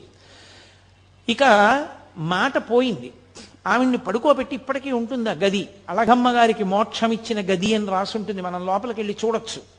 ఆ గదిలో అమ్మ దగ్గర కూర్చుని అమ్మ గుండెల మీద కుడి చేయి పెట్టి అమ్మ తల మీద ఎడం చేయి పెట్టి పట్టుకున్నారు. తెల్లవారుజామున కూర్చున్న వ్యక్తి రాత్రి 8 గంటలకి లేచారు. లేచి అమ్మ మోక్షం పొందింది అన్నారు. అందరూ ఆశ్చర్యపోయారు, ఏమైందన్నారు. అమ్మ చేసుకున్న కర్మల వల్ల, వాసనాబలం వల్ల కొన్ని వేల జన్మలు ఎత్తాలి. ఆ కొన్ని వేల జన్మల్ని అమ్మతో సూక్ష్మ రూపంలో అనుభవింపచేసేశాను. సూక్ష్మ శరీరంతో అనుభవించేసింది. కర్మలన్నీ నశించిపోయాయి. ఇప్పుడు అమ్మ మళ్ళీ పుట్టడానికి ఏ కర్మలు లేని స్థితిలో తన శరీరాన్ని విడిచిపెట్టేసింది. కాబట్టి అమ్మ సిద్ధి పొందింది. అందుకే అమ్మ చనిపోయిందంటే ఆయన ఒప్పుకునేవారు కాదు, సిద్ధి పొందింది. కాబట్టి ఒక సన్యాసి శరీరాన్ని ఎలా ఖననం చేస్తారో అలా ఖననం చేద్దామన్నారు. 8 గంటలకి, నేను అదే మీతో చెప్తున్నది, ఒక జ్ఞానికి చెల్లుతుంది, మనకి చెల్లదు. వెంటనే 8 గంటలకి ఆయన అమ్మగారి శవం దగ్గర నుంచి లేచొచ్చి కూర్చుని అన్నం తిన్నారు.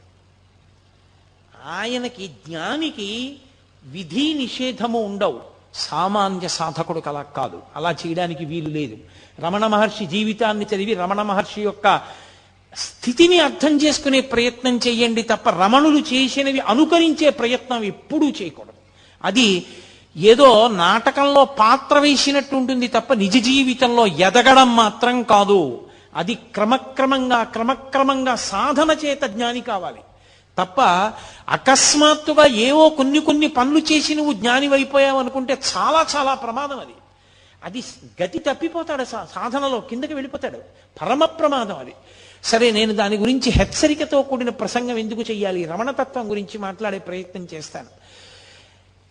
ఆయన ఆ మూడో తమ్ముడు మహానుభావుడు, పెద్ద ఆయన ఎలాగో నాగస్వామి శరీరం వదిలిపెట్టారు, రెండో ఆయన భగవాన్ రమణులైపోయారు, మూడో ఆయన తన భార్య చనిపోయింది, ఆ కొడుకుని తీసుకెళ్లి చెల్లెలు అలివేలు మంగ దగ్గర వదిలేశారు. ఆ నాగసుందరం గారు నేను ఒక్కడిని మాత్రం ఉండిపోవడం ఎందుకని, ఇక అళగమ్మ గారు అక్కడే ఉంది కదా అని చెప్పి ఆయన కూడా సన్యాసం తీసుకున్నారు. తీసుకుని నిరంజనానంద స్వామి అన్న పేరుతో ఆయన కూడా విరూపాక్ష గుహలోనే ఉండేవారు. ఈ తల్లి శరీరాన్ని పట్టుకుని కొండ కిందకి దిగారు. అప్పటికి శ్మశానం, ఇప్పుడు రమణాశ్రమం ఏదుందో అది శ్మశానంలో అంతర్భాగం. అప్పుడు ఆ శ్మశానంలోనే ఒక గొయ్యి తీసి గోతిలో అమ్మ శరీరాన్ని ఉంచారు. ఉంచగానే ఎవరో కాశీ నుంచి శివలింగం తీసుకొచ్చారు. వెంటనే అమ్మగారి సమాధి మీద ఆ శివలింగాన్ని నుంచి, దీని పేరు మాతృభూతేశ్వరాలయము, అమ్మగా మారిన పరమేశ్వరుడు లేదా పరమేశ్వరుడైన అమ్మ అన్న పేరుతో అమ్మకి గుడి కట్టారు, మాతృభూతేశ్వరాలయం అని. అప్పటికి గుడేం లేదు. కొన్నాళ్ళు పోయిన తర్వాత రోజు కొండ దిగొచ్చి నిరంజనానంద స్వామి పూజ చేసేవారు.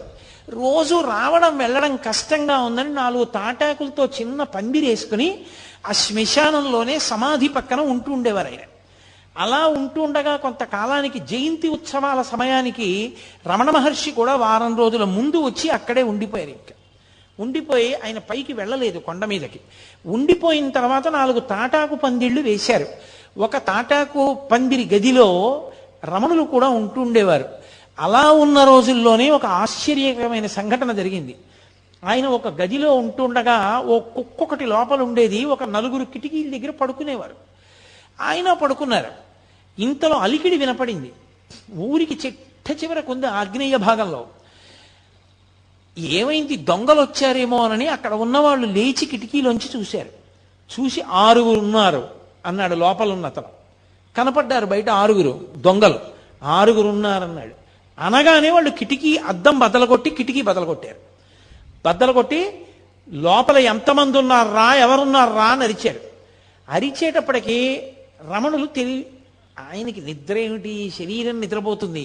ఆయన కూర్చుని అన్నారు, తలుపు తీయండి, వారిని రమ్మనండి, వారికి కావలసినవి ఏ ఉన్నా తీసుకుని వెళ్ళమనండి అన్నారు. అంటే వాళ్ళు దొంగలు చాలా ఉద్రేకంగా ఉన్నారు, వాళ్ళు మనని కొడతారేమో అన్నారు. వాళ్ళు పాపం ఆ స్థాయిని ఇంకా పొందలేదు, వాళ్ళు దొంగతనంలో ఉన్నారు, వాళ్ళు ఉద్రేకపడచ్చు, కానీ మనం ఎందుకు ఉద్రేకపడాలి, తప్పు కదా, తీయండి తలుపు అన్నారు. అంటే తలుపు తీశారు. తలుపు తీసి లోపలికొచ్చి వాళ్ళు బడితే కర్రలు పెట్టి ఆ చుట్టూ ఉన్న వాళ్ళని అరిచిన కుక్కని కూడా కొడితే కుక్క భయపడిపోయి పారిపోయింది గదిలోకి. వాళ్ళు కూర్చున్న రమణుల దగ్గరికి వచ్చారు. వచ్చి ఏం దాచావు చెప్పు, నీ దగ్గరికి చాలా మంది వస్తారు కదా, ఎంత ఉంది చెప్పమన్నారు. ఏమీ లేదు, ఉన్నవన్నీ అక్కడే ఉన్నాయి, మీకు కావలసినవి ఏ ఉన్నా మీరు పట్టుకెళ్ళవచ్చు అన్నారు. వాళ్ళు బడితి కర్ర తీసి ఆయన ఎడమ తొడ మీద కొట్టారు. బలంగా కొట్ట వెంటనే ఇలా తట్టు తేరిపోయింది. అంత దెబ్బ కొట్టే అబ్బా అని కూడా అనలేదు ఆయన. అలాగే కూర్చుని ఇక్కడ కూడా కొడతారా అని అడిగారు. అసలు బుద్ధి ఉందా వీడికి, అంత దెబ్బ కొడితే ఇక్కడ కొడతావా అని అడుగుతాడేమిటి అని ఆ శిష్యులు అందరినీ కొట్టారు. కొట్టిన తర్వాత వెతికారు, ఏదో 4 రూపాయలను, యాపిల్ పండు, కొద్దిగా బియ్యం అవి ఏవో దొరికాయి. అవే మూట కట్టుకుని వెళ్ళిపోయారు. వెళ్ళిపోతుంటే ఈయన్ని బయటికి పొమ్మన్నారు. అంటే వెళ్ళి ఉత్తర గృహంలో ఒక చిన్న తాటాకు పందిరి కింద కూర్చున్నారు. ఒక అతను చూశాడు, రామకృష్ణ అని అతను చూశాడు, ఇంత తట్టుంది ఆ తొడ మీద, ఇంత దెబ్బ కొడతారా అని ఇనప ఓచొకటి తీసుకుని ఇవాళ ఒకడినైనా చంపేస్తానని వెళ్తున్నాడు. రమణులు పట్టుకుని అన్నారు, అన్నం తింటున్నప్పుడు నాలుక పళ్ళ కింద పడుతుంది ఒక్కొక్కసారి, పళ్ళు నాలుకని కొరికాయని నాలుకది తప్పని నాలుక కోసుకుంటావా, నాలుక సరిగ్గా ఉన్న పళ్ళే కొరికాయని పళ్ళు పీక్కుంటావా, పళ్ళు నావే నాలుక నావే, వాళ్ళు ఈశ్వరుడే నేను ఈశ్వరుడే, ఇంత గొప్ప పూజ నాకెవరు చేస్తారు, ఎంత మంచి పూజ చేశారు. వాళ్ళు దొంగలు కాబట్టి పాపం వాళ్ళకి తగిన సంస్కారం లేదు, వాళ్ళు ప్రవర్తించినట్లుగా మనం ఎందుకు ప్రవర్తించడం, తప్పు అలా చేయకూడదు, ఊరుకోండి అన్నారు. వాళ్ళు వెళ్ళిపోయారు. మరునాడు ఈ విషయం కర్ణాకర్ణిగా పోలీసులకి తెలిసి పోలీసులు వచ్చారు. కనీసం కొట్టారని దెబ్బ కానీ ఏమీ చూపించలేదు మహర్షి. కానీ దొంగలు పట్టుబడ్డారు, వాళ్ళని జైల్లో పెట్టారు. తర్వాత నేను మీతో ఎందుకు మనవి చేస్తున్నానంటే, నిద్దట్లో దొంగలు వచ్చారు, కర్రలు పెట్టి కొడుతున్నారు అంటే ఎవరైనా ఎంత ప్రతిస్పందించాలి. అప్పుడు కూడా ఆయనది ఉదాసీనమే, అదే స్థాయి, అంతే ప్రేమ. అమ్మని పిల్లాడు పిలిచి ఎవరితోనో మాట్లాడుతుంటే అమ్మ పలకలేదని కోపం వచ్చి చెళ్ళని చెంపకాయ కొడితే ఏమిటది అని ఊరుకున్న అమ్మలా, పిల్లవాడికి తెలియదని క్షమించేసిన తల్లిలా, క్షమించేయడమే తప్ప కనీసం దొంగల మీద ఒక చిన్న కంప్లైంట్ ఇవ్వలేదు. ఎప్పుడూ ఆయన అసలు మళ్ళీ ఆ సందర్భాన్ని స్మరించలేదు. అటువంటి మహానుభావుడు మెల్లిగా ఏదో ఆశ్రమం అలా తాటాకు పందిళ్ళు గదులు, మెల్లిగా ఏదో సిమెంటుతో కట్టినటువంటి గోడలు గదులు ప్రారంభమయ్యాయి. సూర్య నాగమ్మ గారు, నేను ఈ మిగిలిన ఉపన్యాసాల్లో ఎక్కడో దాని గురించి స్పృశిస్తాను తప్పకుండా. ఒకానొకప్పుడు హఠాత్తుగా రమణుల యొక్క శిల్పమూర్తిని తెప్పించారు. ఆవిడ తెల్లబోయారు సూర్యనాగమ్మ గారు. ఇదెందుకు ఈ శిల్పం అన్నారు. ఏమో ఇక శిల్పం అవసరం వచ్చిందేమో అన్నారు. ఎచ్చెమ్మాళ్ళని ఒక మహాతల్లి, పరమభక్తురాలు, ఆవిడ వెళ్ళిపోయింది, శరీరం వదిలేసింది. ఆవిడ ఎక్కడో శరీరం వదులుతుంటే ఇక్కడ అకస్మాత్తుగా ఆయన మౌనంలోకి వెళ్ళిపోయి ఒళ్ళంతా కాంతిపుంజం అయిపోయింది. 2.5 గంటల తర్వాత కాంతి ఆయన వదిలి ఆయన బహిర్ముఖులయ్యారు. ఖచ్చితంగా ఎన్ని గంటలకు ఆయన్ని కాంతిపుంజం పట్టుకుందో, ఆయన మౌనంలోకి వెళ్ళిపోయారో, ఖచ్చితంగా ఆ సమయానికే ఇచ్చెమ్మాళ్ళు అక్కడ శరీరం వదిలేసింది. పరమ భక్తురాలు ఆవిడ. ఆయన దగ్గరికి వచ్చి చెప్పారు వాళ్ళు, ఇచ్చెమ్మాళ్ళు వెళ్ళిపోయిందని. తెలుసు ఇచ్చెమ్మాళ్ళు వెళ్ళిపోయింది అని ఆయన అన్నారు. ఆవిడికి సమయం ఆసన్నమైంది, దీనికి ఎప్పుడో అన్నారు. అది మొట్టమొదటి మాట అవతార పరిసమాప్తికి. అందరూ హడిలిపోయారు, ఏమిటి ఇలా అంటున్నారని. తరువాతి కాలంలో మెల్లగా సర్కోమా పొడసూపింది. ఎడమ చేతి మోచేతి పైన ఒక చిన్న గడ్డలా ఒకటి వచ్చింది. వచ్చి అది మెల్లిగా పెద్దదై అది బద్దలై అందులోంచి నెత్తురు కారడం మొదలుపెట్టింది. ఇంత నెత్తురు కారిపోతోంది, నీరసపడిపోతున్నారు రోజు రోజుకి అని చుట్టూ ఉన్న వాళ్ళందరూ బెంగ పెట్టుకున్నారు. ఆకులు తీసుకొచ్చారు, పసర్లు పిండారు, రేడియం సూదులు తీసుకొచ్చారు, సూదులు గుచ్చారు, సూదులు గుచ్చి కట్టారు. అందరూ ఆయన దగ్గరికి వెళ్ళి, భగవాన్ మీకు పుండు పుట్టిందా అనేవారు. ఆయన అనేవారు, నాకు పుండు పుట్టలేదు, పుండుకి పుండు పుట్టింది అనేవారు. ఈ శరీరమే పుండు, సుఖ దుఃఖములు అనుభవించడానికి వచ్చింది, ఈ పుండుకో పుండు పుట్టింది అనేవారు. అది అలా నెత్తురు కారిపోతుండేది. ఆఖరికి దానికి ఆపరేషన్ చేశారు. ఆపరేషన్ చేసి పుండు తీసేశారు. మళ్ళీ అది సెలవేసుకొచ్చి మళ్ళీ పుండు మీద ఇంకో పుండు వచ్చింది. అది అలా నెత్తురు కారుతూనే ఉండేది. అది విపరీతమైన పోటుట సర్కోమా. ఎవరైనా వచ్చి భగవాన్ అంత నెత్తురు కారుతోందంటే ఆయన అనేవారు, ఇది శమంతకమణి, ఎంత ఎర్ర బంగారం పెడుతోందో చూశారా అనేవారు. ఒకానొక సందర్భంలో జలగలతో కరిపించారు. అది నెత్తురు తాగేస్తుంది, చెడు నెత్తురని. అవి విడిచిపెట్టలేదు, తాగి అలాగే స్తబ్దుగా ఉండిపోయాయి. ఏమిటి జలగలు అలా ఉండిపోయాయి అన్నారు ఎవరో. దానికి కూడా సమాధి స్థితి అబ్బిందేమో అన్నారు. దానికి ముగ్గు వేసి లాగేశారు ఆ జలగల్ని. అవి చిన్న మాంసం ముక్కలతో ఊడిపోయాయి. ఆయనకి ఎనస్థీషియా ఇస్తామన్నారు. నాకు మత్తెందుకు, దీన్ని మీరు కోసుకుంటానంటున్నారు, కొయ్యండి, నేను సాక్షిని అన్నారు. అంతటి సాక్షిత్వాన్ని పొందినటువంటి మహాజ్ఞాని, మహానుభావుడు. అటువంటి స్థితిని చేరిపోయినటువంటి భగవానులు అప్పుడు కూడా, ఆ స్థితిలో కూడా వేదపారాయణం జరిగేటటువంటి సమయంలో మాత్రం బయటికి వచ్చి కూర్చుని దర్శనమిస్తుండేవారు. కొన్ని వేల మంది ఆశ్రమం అంతా చేరిపోయి ఆ ఘోష వినపడుతూనే ఉండేది. అరుణాచల శివ, అరుణాచల శివ, అరుణాచల శివ, అరుణాచల. ఆయనకి అది పరమ ప్రీతి పాత్రం ఆ భజన. ఆ అరుణాచల అక్షర మణమాల అని ఆయన చేత రచింపబడింది. అది ఆయన చదువుతూ ఉండేవారు. ఒక్కరోజైనా ఈ ఉపన్యాసాలు చెప్పుకున్నందుకు నేను అరుణాచల అక్షర మణమాల తీసుకొచ్చి దాని తెలుగు అనువాదం చేశారు పెద్దలు. దాని తెలుగు అనువాదంలోంచి నేను అక్షరమణమాలలోంచి చదువుతాను. మీ అందరూ కూడా ఒక రోజున చక్కగా అరుణాచల శివ, అరుణాచల శివ, అరుణాచల శివ, అరుణాచల అని ప్రార్థన చేద్దురు. కానీ ఒక్కరోజైనా కనీసం ఆ భజన చేద్దాం మనం. కాబట్టి అందరూ భజన చేస్తున్నారు. ఎంతమందో ఆయన్ని నమ్ముకున్న మహానుభావుడు, ఆయన దర్శనం అవ్వకపోతే ఎలా అని అలమటించిపోతున్న వాళ్ళు. అటువంటి వ్యక్తి ఆ ప్రమాదీనామ సంవత్సర చైత్ర బహుళ త్రయోదశి పూర్వాషాఢ నక్షత్రం ఉండగా ఆయన 8 గంటల 47 నిమిషాలైంది. ఇప్పటికీ రమణ మహర్షి శరీరాన్ని విడిచిపెట్టేసినటువంటి సమయాన్ని చూపిస్తున్న క్యాలెండరు గడియారం ఆ నిమిషాల దగ్గర ఆగిపోయి రమణులు శరీరం విడిచిపెట్టేసినటువంటి గది దగ్గర కనపడుతుంది. ఎప్పుడూ లేనిది ఆయన అకస్మాత్తుగా లేచి కూర్చుంటానన్నారు. లేచి కూర్చోవడం అంటే మంచం మీదే కూర్చోపెట్టారు, వెనక దిండు పెట్టి. ఎడం చేయి కదిలేది కాదు, ఆ ఎడం చేతిని కదిపి ఒళ్ళో పెట్టుకున్నారు. ఒళ్ళో పెట్టుకుని కుడికంటి వెంట బాష్పధార కారింది. అప్పటికే ఆయన ఎన్నో మాటలు అనేవారు. ఒళ్ళు వణికిపోయి జ్వరం వచ్చేస్తే ఆయన్ని పట్టుకోబోతే గుడారంలో ఏనుగుని దూరిస్తే ఆ ఏనుగు గుడారంలో ఉండలేక గుడారం కదిలినట్టు ఇక ఈ చిన్న శరీరంలో ఉండలేనని ఆత్మ కదులుతోందనేవారు. మహానుభావుడు ఎంతటి స్థితప్రజ్ఞుడు. ఆయనకి ఆపరేషన్ చేసిన తర్వాత చాలా చల్లగా ఉంది, వెచ్చగా ఉంటుందని మంచం కిందకి తీసుకొచ్చి ఆయన అంత్యవాసులు హీటర్ పెట్టారు. తెల్లవారేటప్పటికి ఒళ్ళంతా వాచిపోయి బద్దలైపోయి నెత్తురు కారుతున్నట్టు అయిపోయింది. డాక్టర్లను పిలిచారు. వాళ్ళు పరిగెత్తుకొచ్చన్నారు, ఎవరు పెట్టారు హీటరు? హీటర్ పెట్టకూడదు, పెడితే ఒళ్ళంతా కూడా వాచిపోతుంది, ఎవరు పెట్టారని అడిగారు. అడిగితే మేమే పెట్టామన్నారు. వాళ్ళు తెలియక వెచ్చగా ఉంటుందని పెట్టామన్నారు. మరి ఇంత బాధపడిపోతూ ఒళ్ళంతా వాచిపోయిందే, ఎందుకు పిలవలేదు మమ్మల్ని అని అడిగారు. ఆయన అన్నారు, వారేమో దీన్ని కోశారు, కోసి ఇది బాగుంటుందని వారన్నారు. వారేమో మంచం కింద హీటర్ పెట్టి దీనికి బాగుంటుందన్నారు.